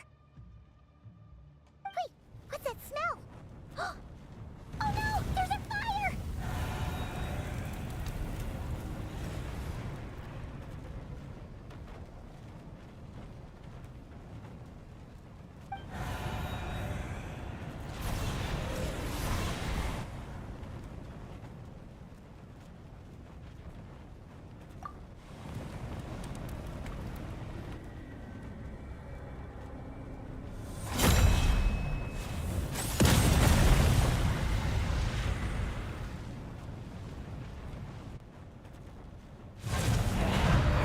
Sandrone was right. You look weak, Columbina. The old you would never have let such lowly creatures bar your way. Word has it that you did something for the Tsaritsa, and that's why you've lost most of your power. Freedom comes at a heavy price, doesn't it? It's Arlecchino! You came! Hello again, Columbina. And greetings, guests of the House of the Hearth. It's been a while, Arlecchino.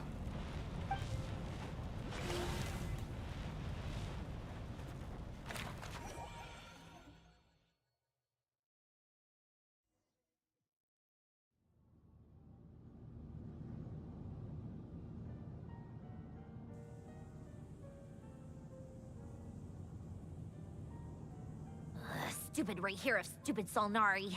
Ugh, whatever. I've got all the data I need. Next time we meet, you're finished.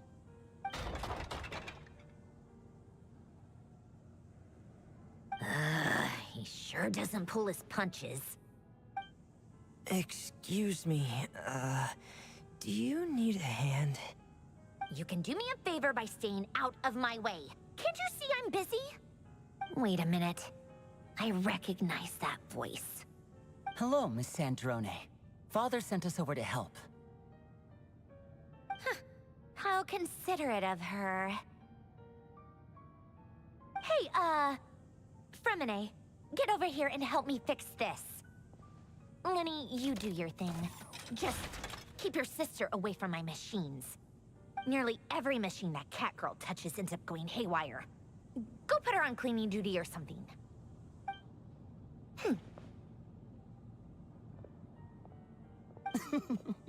Then let's start downstairs. Fremine, we'll leave this place to you. You've got it. Wait a second. Pretty sure there's still some tea in the cupboard. If you want some, you'll have to make it yourselves.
It's a relief to see you all made it back in one piece.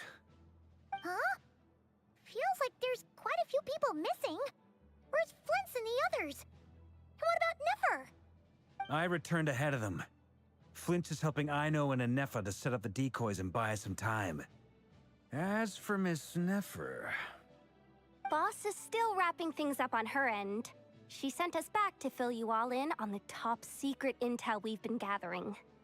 I see. Then let's get right into it. But first, who do we have here? You brought someone else in to help? Greetings. I was invited here to help as a longtime Tea Party companion of Columbina's. You may call me Arlecchino.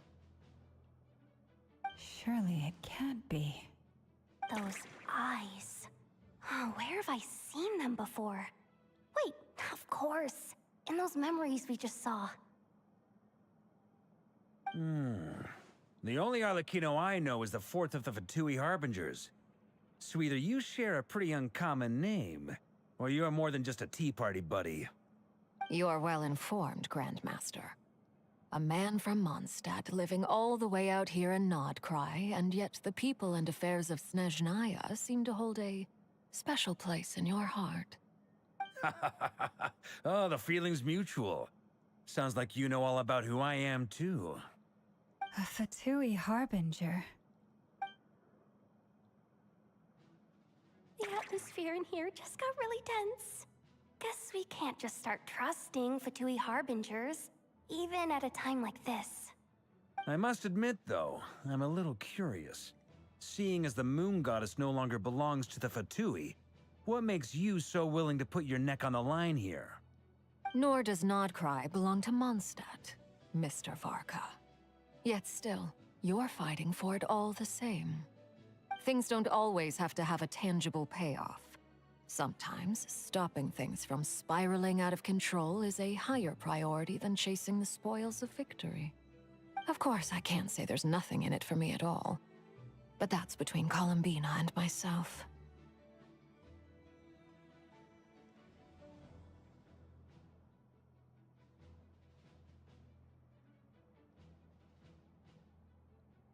Forgive me.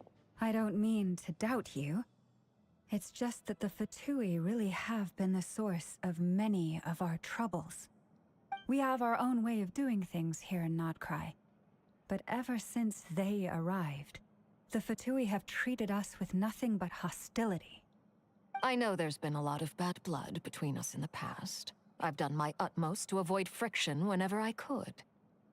But sometimes fundamental conflicts of interest simply can't be settled amicably. That's why I'm here solely in a personal capacity. This has nothing to do with the Fatui. As a gesture of good faith, I'll be frank.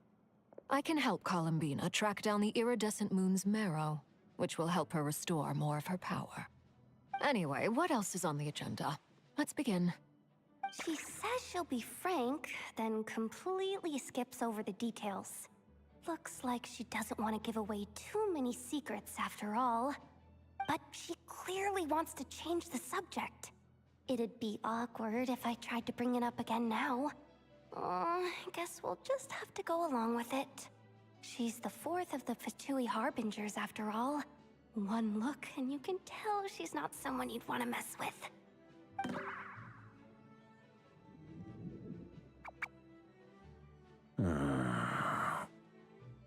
Well, since Miss Arlecchino sounds confident in her ability to handle that, we'll proceed to the next topic.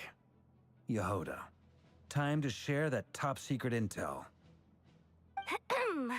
All right, listen up, everyone. First, we now know that Rerir was originally a Conrian secret agent whose primary mission was to hunt down and assassinate the so-called Dregs of the Crimson Moon. The Dregs of the Crimson Moon? In the memories, there was a lot of talk about the Crimson Moon and Eclipse, and a whole bunch of other stuff from the time of Conria.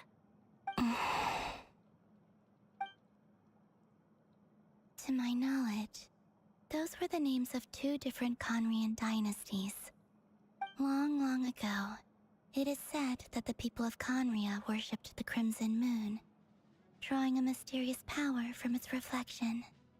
But one day, a coup saw the Crimson Moon eclipsed, hence the name of the new dynasty that replaced it, and how it became the new emblem of Conria. Still, long after the Crimson Moon dynasty had fallen, the last ruler of the Eclipse dynasty, the Vinster King, still coveted the secrets it left behind.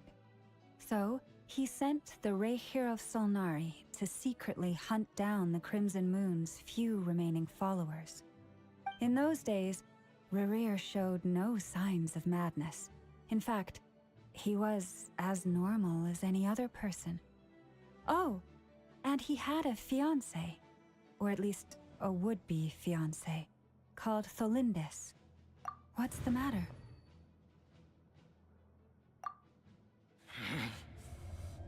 Verfnir, Vrindaughter,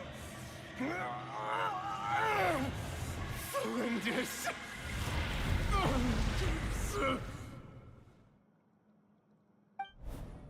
Interesting. Anything else? What about this would-be fiancé of his?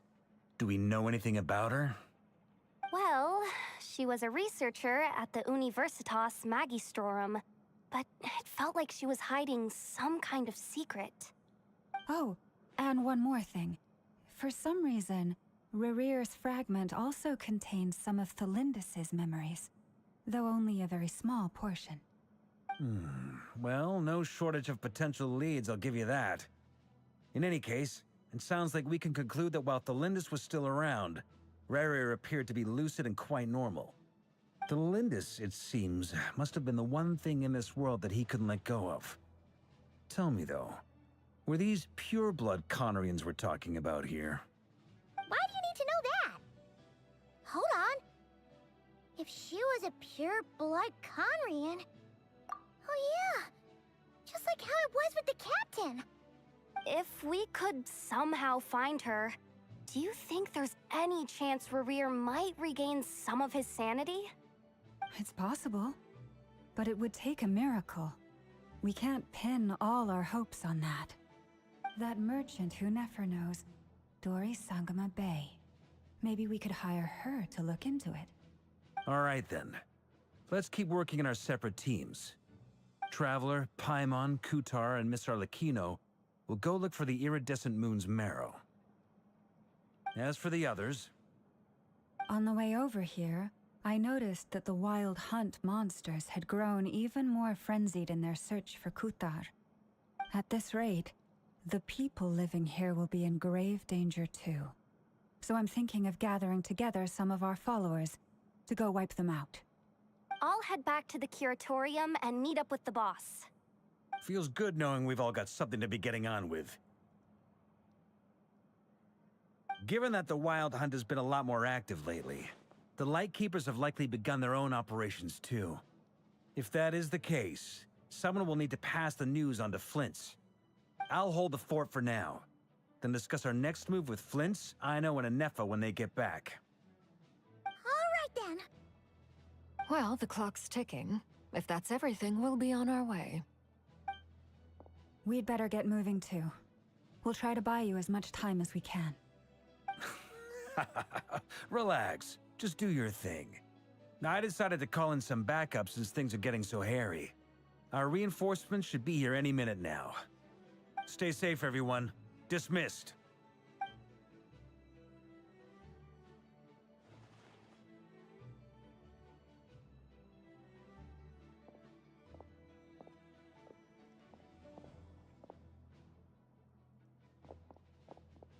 We're back. Did we get here a little early? Or a little late? A tad late. The others have already set off. To summarize, our resident moon goddess has found us a new ally, and Boss Nefer has uncovered some promising info. Everything going smoothly on your end? Not great. I don't know how long we can stall them for. The decoys are getting taken out way faster than we imagined. I'm gonna make some more later, but I need a timeout first. I'm so tired right now. Oh, right! Anefa, could you fill in Uncle Varka on what we just discussed with Flint's? Sure.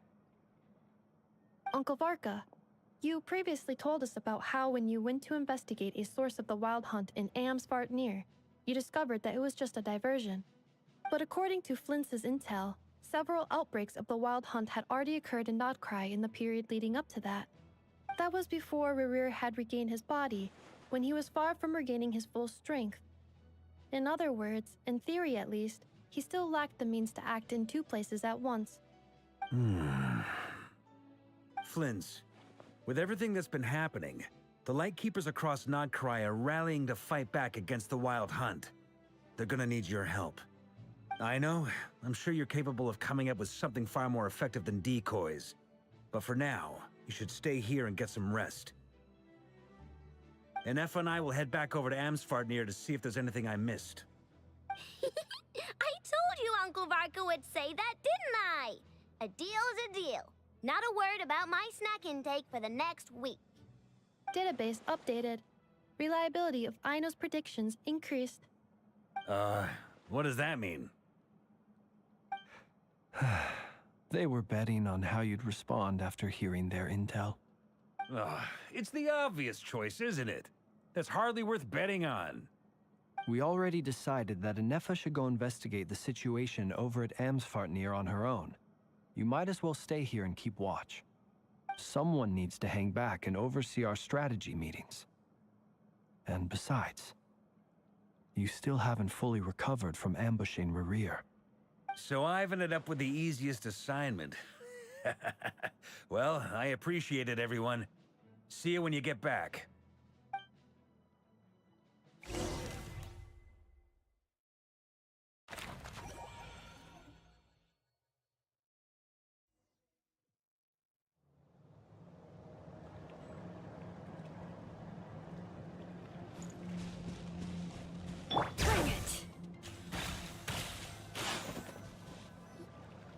Here, this will serve as a good spot to cross over. Arlecchino, hold up a second. Since you brought us all this way, would you mind telling us what you've got planned? We still haven't got the slightest idea what's going on here. And if even Columbina doesn't know where the iridescent moon's marrow is, how do you? Simple. Because I am an inheritor of the royal bloodline of the Crimson Moon, and one of the last surviving embers of the Two Worlds' flames. Huh? Are you serious? As in, you're a descendant of that Crimson Moon dynasty we were just talking about? The one from ancient Conria? Your surprise is understandable. I was also taken aback when I first learned of it. But the more I thought about it, the more I realized the signs had been there all along. When I was young, I discovered I could wield a very special kind of fire. It coursed like blood through my veins and smoldered away inside my nerves. What's more, whenever I experienced strong bursts of emotion or drew too deeply on this power, it was like some kind of presence within the fire would begin to gnaw away at me, consuming me from the inside out. Exactly. That is why my hands are like this too. At first, I saw it only as a curse, but once I became a harbinger, the Jester apprised me of the truth. Together with my own investigations over the past few years, there are several things that I have gradually come to understand. For instance, take the so-called Crimson Moon. In truth, it is nothing more than the shattered remnants of the iridescent moon, fused with the abyss to prolong its lifespan.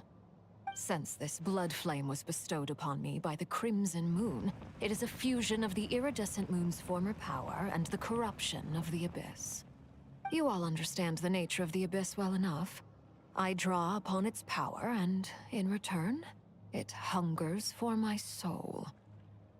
This strange blackness is the mark of corruption it has left behind. If I recall correctly, you once told me that if the corruption ever made it to your heart, you'd become a completely different person. Yes, and that's the reason I'm always careful not to push my power too far. It's essentially a never-ending tug-of-war. Oh, sounds intense. Anyway, the rest of my story can wait. Is there anything else about the Crimson Moon or the Iridescent Moon that you're unclear about? Paimon has a question. So, the Crimson Moon that the Karians used to worship was actually the Iridescent Moon, right? Which was one of the three Moon Sisters. Does that mean that the Karians were to the Crimson Moon as the Frost Moon Scions are to the Frost Moon? So much of that history has been lost. We have no way of knowing exactly what they were like. But I would suspect that the Conrians weren't as devout in their moon worship as it might appear.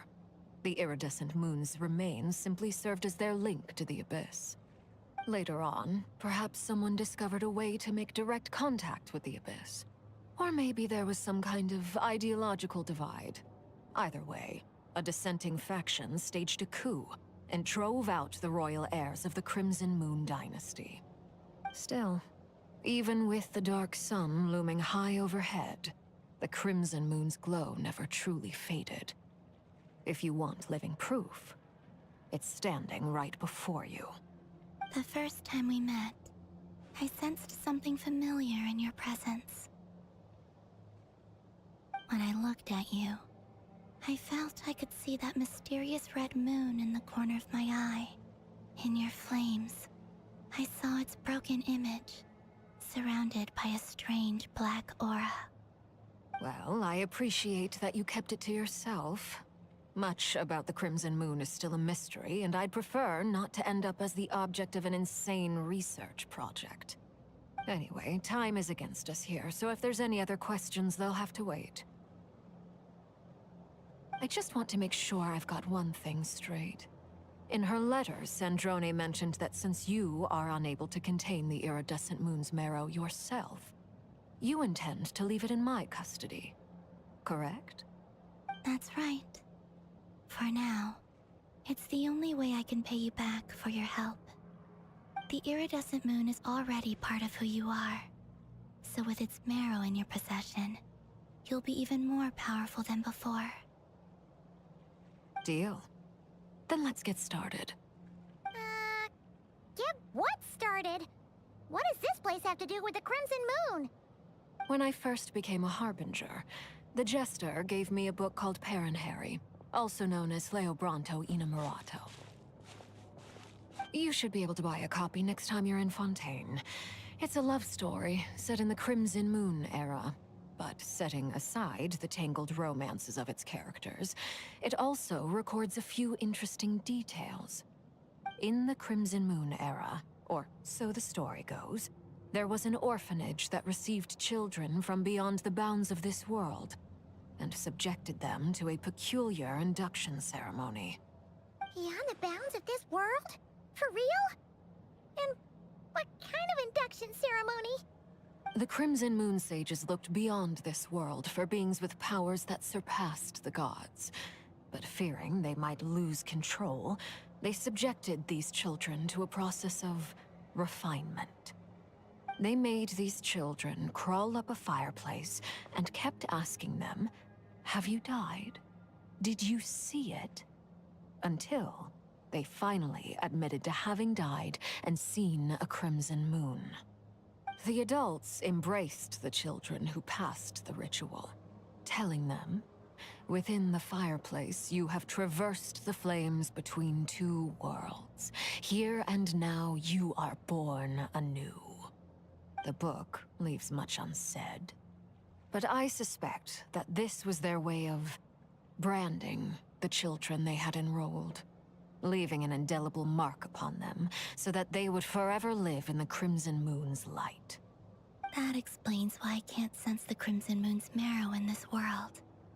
It makes sense that it would be sealed in a special space that can only be accessed temporarily through some kind of ritual. But there's no fireplace here. Do you see a chimney anywhere? Oh, are we supposed to build it ourselves? That won't be necessary. The fireplace is purely symbolic. The key to the ritual is crossing the flames between two worlds. In other words, the flames that burn within me. Those burned away by such flames leave behind a kind of ghostly afterimage in the world. In the days of Conria, people believed they could be used to bridge the gap between the two worlds of life and death. In short, I can open a passage to that space for you. That's the easy part. The catch is I'll need to stay on this side to keep the passage open, so I won't be able to come with you. Once you're inside, you'll have to find your own way. Very well. Then I'll open it up.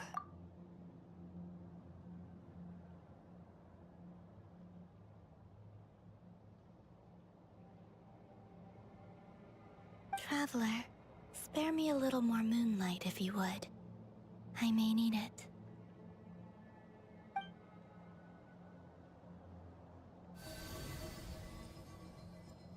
Thank you.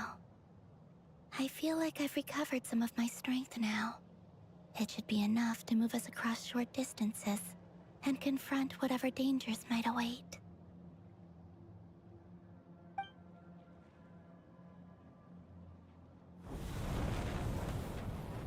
Mistress of the seven hues of ages past, Great Mother of the present, crimson-clad sovereign of the two realms, by fire severed, by fire renewed, I offer myself now and beseech your descent.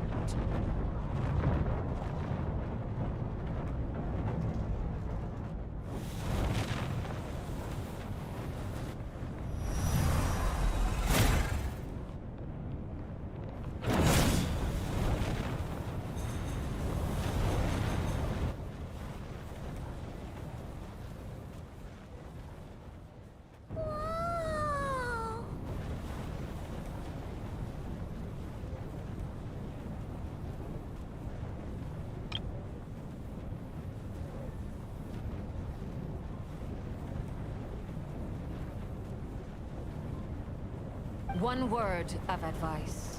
As you're crossing over, no matter what voices you hear, do not answer. Got it! I sense a sinister gloom inside, but also the familiar light of the moon. I feel that I am about to meet an old friend who has changed beyond all recognition. All right, let's go.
Is that the abyss?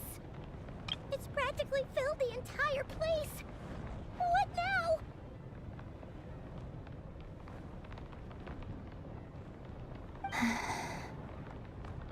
What a tragic sight. Fragments of your broken body, seized by the abyss, and hung up aloft like mummified remains. Iridescent moon. Was this truly what you wished for? Careful. There's something spooky about this place. Feels like something is lurking in the fog. Paimon's right behind you. Whatever you do, don't run off without her.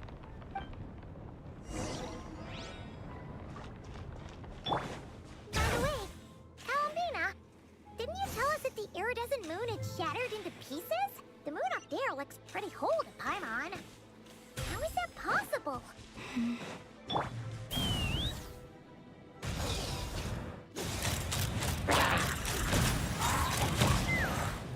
Rise with the sun! Fulfill our pact!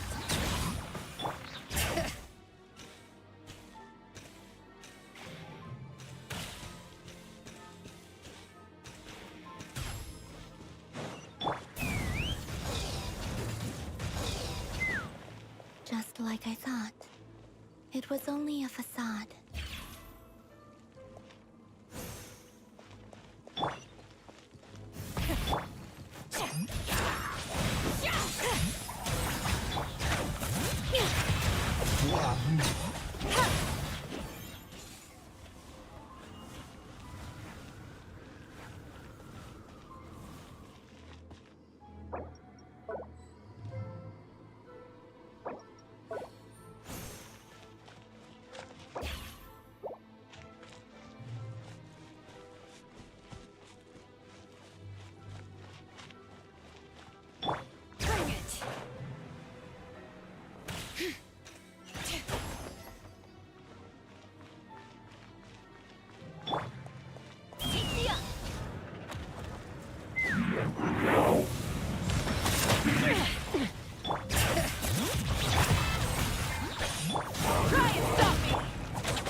Huh? Huh? For real? That's way too high! There's no way we'll be able to reach it!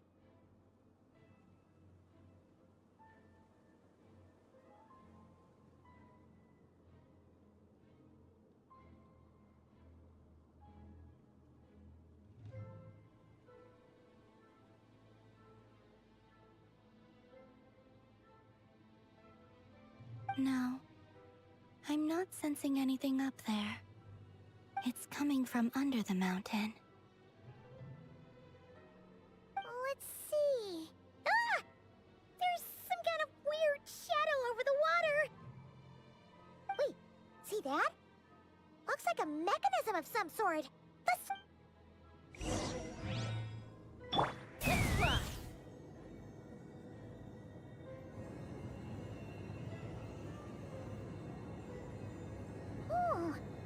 Looks like a device from the time of Kalia.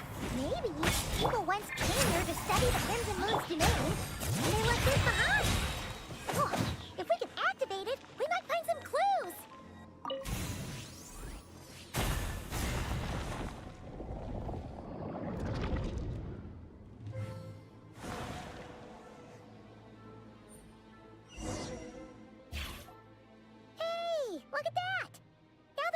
mechanism's running, the shadow in the water looks different. Do you think these mechanisms might be the key to unlocking the secret?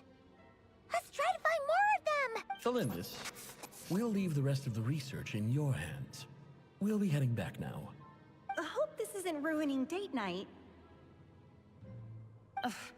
Mind your own business. Just leave me some snacks on the table. Felindis? Is that Rare's girlfriend? How come we're... Oh, yeah. So, do you think she was studying this strange space all along? The Abyss has made this space extremely unstable. Maybe that's why some of the things she said and did were preserved here. Like echoes. Or after images. Whenever I see this view, it takes me back to a poem from my childhood. Waning moon, oh lifeless damsel, weeping on the mountain crest. Mourning still in wistful tone, her fragile soul now laid to rest.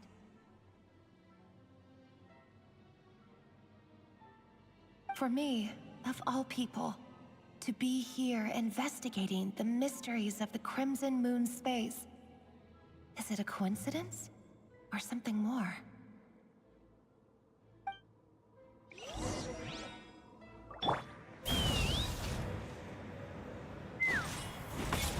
Yeah! Right. Fulfill our task! Light it up! Bring it!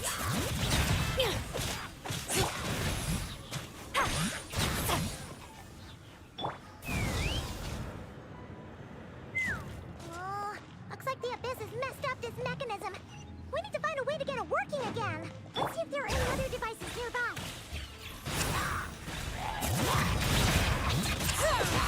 Get to work!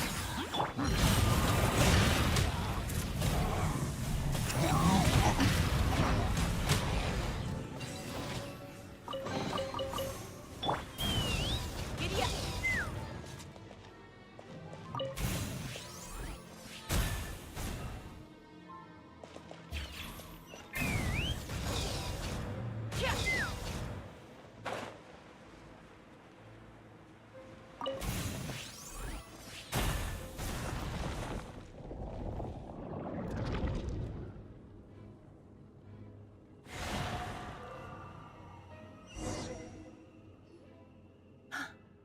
I see. So the moon marrow, or rather the power of the 3 moons, is the key to unlocking... If it really does exist, then maybe this madness can finally be put to an end.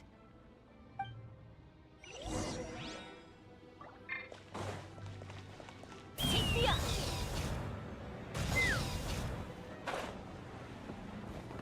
The abyssal energy here is too strong. We better pull back for now. Take cover behind the rocks!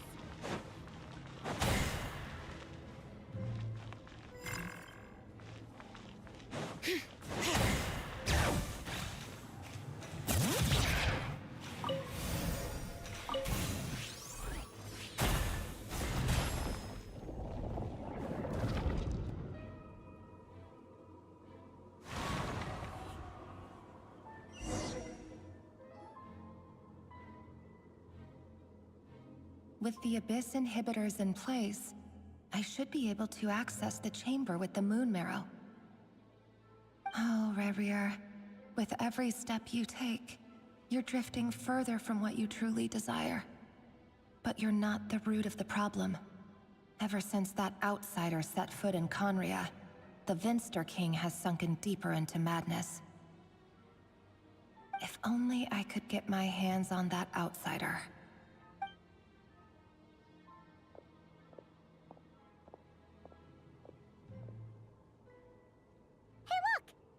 Reflection is back to normal. Felindis' voice mentioned a chamber with the moon marrow. Do you think maybe it's hidden in the moon's reflection? It must be.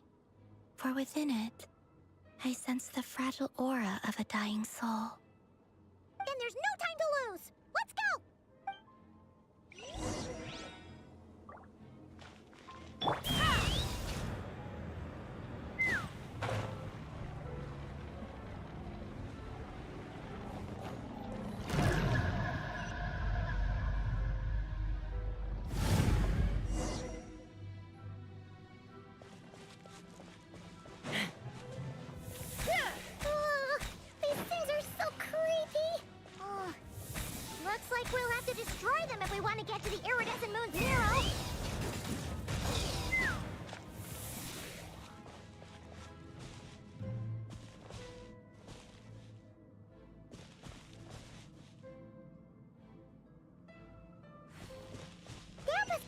iridescent moon's marrow!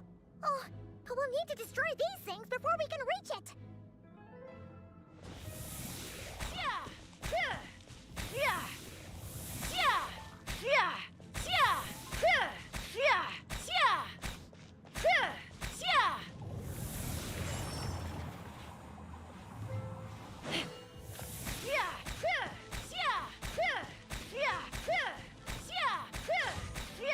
Hang in there! We're so close!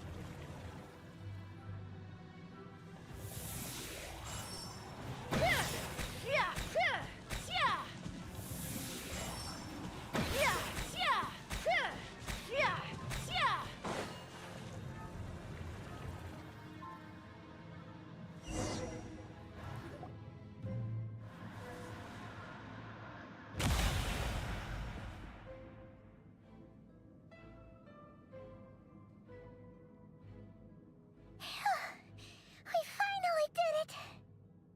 The iridescent moon's marrow, still burning away like an undying flame, yet now contaminated by the abyss.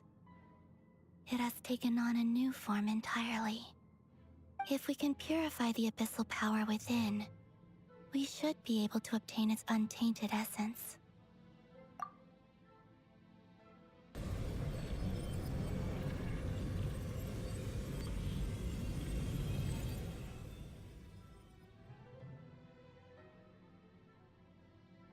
It's so cold.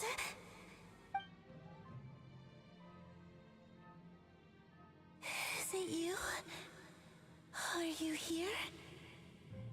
Huh? Are you talking to us? At long last, I can see you once more. Our fates have crossed, and I am finally free. I'm sorry, I lied to you. Even knowing what was to come, I still couldn't let go of the fear in my heart as death drew near. The moment the moon shattered, my body began to split apart piece by piece. Like I was being cut into pieces by 1,000 blunt blades. My thoughts scattered as the cold crept in. But I could not bear to fade away like that. Tell me, what was it that brought you to us all that time ago? If only I had possessed your courage, then I might have been spared this torment more painful than death. You look so puzzled. That's how I felt too when I first saw you. But trust me when I say that everything happens for a reason. Farewell, Hypo.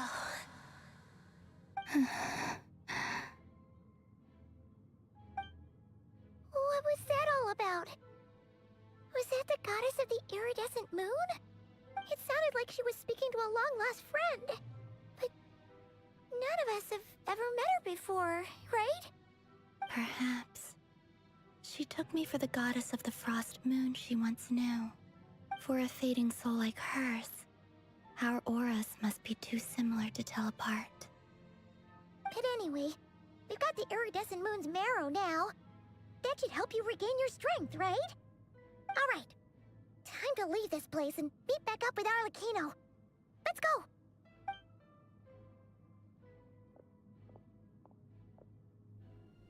That's odd.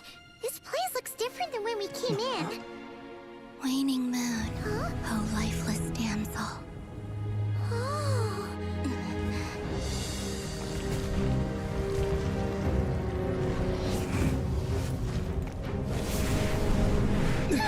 Hurry! The place is collapsing! It wants to trap us here. Who's it? The abyss? Now we've taken the moon marrow. All that's left here is a dark will. It will show us no mercy. Give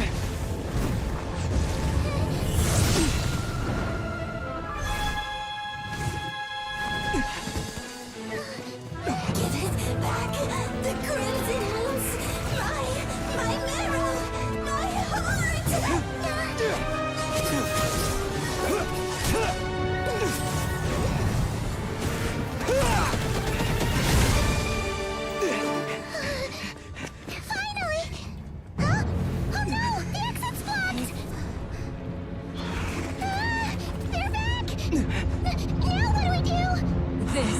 where you fall. Witness my rise. What are you waiting for?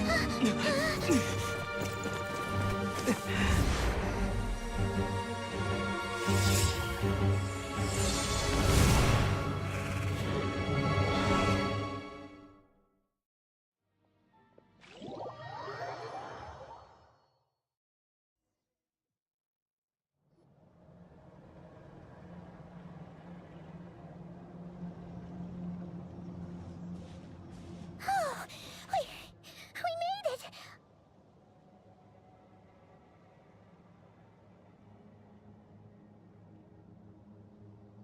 Was that you, Arlecchino? Did you save us? Wait, your hands! They're... Oh, this? Don't worry. It's a small price to pay. The Abyss wanted to trap you inside, and I defied its will by bringing you out. No wonder it's a little angry. No. I have paid the price, albeit a small one, and it cannot be undone. My hands have already fused with the Abyss. Purification would simply destroy whatever's left of them. But surely... Oh... We're so sorry, Arlecchino. Paimon can't believe you'd make a sacrifice like this for us. As much as I'd like to call it a favor, the truth is I was simply holding up my end of the deal. Well, Columbina. Yes, you did your part. And as promised, I will leave the iridescent moon's marrow in your care. From this day forth, may the two worlds' flames burn ever more brightly.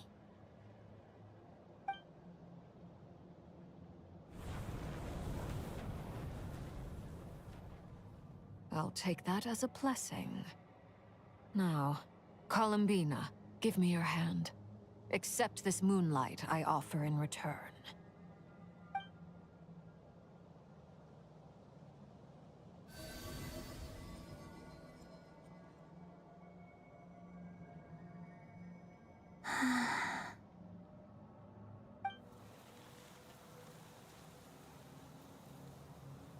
Feeling stronger? Hey, Columbina! Are you okay? I'm fine. Our powers are a little at odds, that's all. By the Frost Moon's authority alone, wielding the power of the other moons was always going to be a stretch. Still, I think it's fair to say that your strength has returned, at least to the level it was at as Third Harbinger. It's still not enough.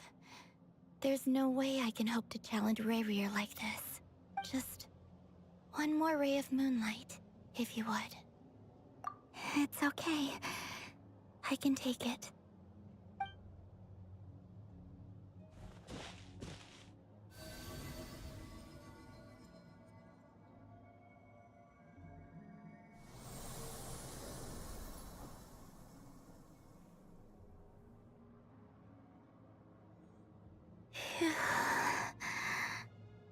How about now? Fighting fit? At the very least, I won't have to stay hidden like before. I want to see him gone from Not Krai. The Ray here of Solnari and his wild hunt must be sent back where they belong. Well, it's good to have something to aim for. You certainly seem more alive now than you did earlier. When I first met you, you didn't strike me as a ray of moonlight. More like a wisp of fog drifting in from who knows where, ready to scatter at the first sign of a breeze. But now, you're full of vitality. Just like the Frost Moon, once the brightest of them all. May you keep shining, Columbina. This is who you are. Thank you. Look after yourself too, Arlecchino. I know you have plans of your own, and that's why you're always seeking to grow stronger. But whatever you're after, don't let the Abyss take a hold of you. I do not wish to see you go down the same path as Rerier. I appreciate the concern, Columbina. Although perhaps it's time you took a new name. A new name? Kutar, the Moon Maiden, Columbina. They're nothing more than code names. They describe who she is and the roles she's played, but they're not her real name. We often use code names in the House of the Hearth, too. But it's knowing your real name that keeps you grounded. Up till now, you've been living a wandering life, so you've probably never really cared. All I'll say is this. Once you've defeated Rerier, give it some thought. All right, that's it from me.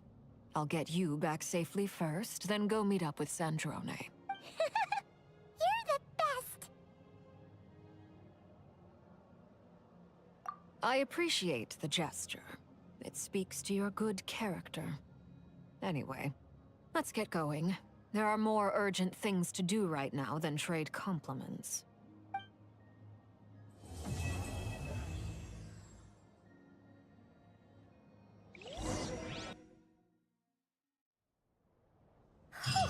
It was a close call, but we got the iridescent moon's marrow and restored Columbina's strength.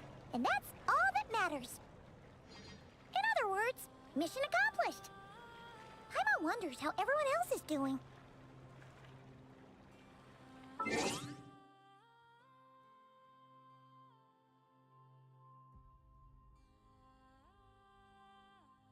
Bon, c'était pas trop mal.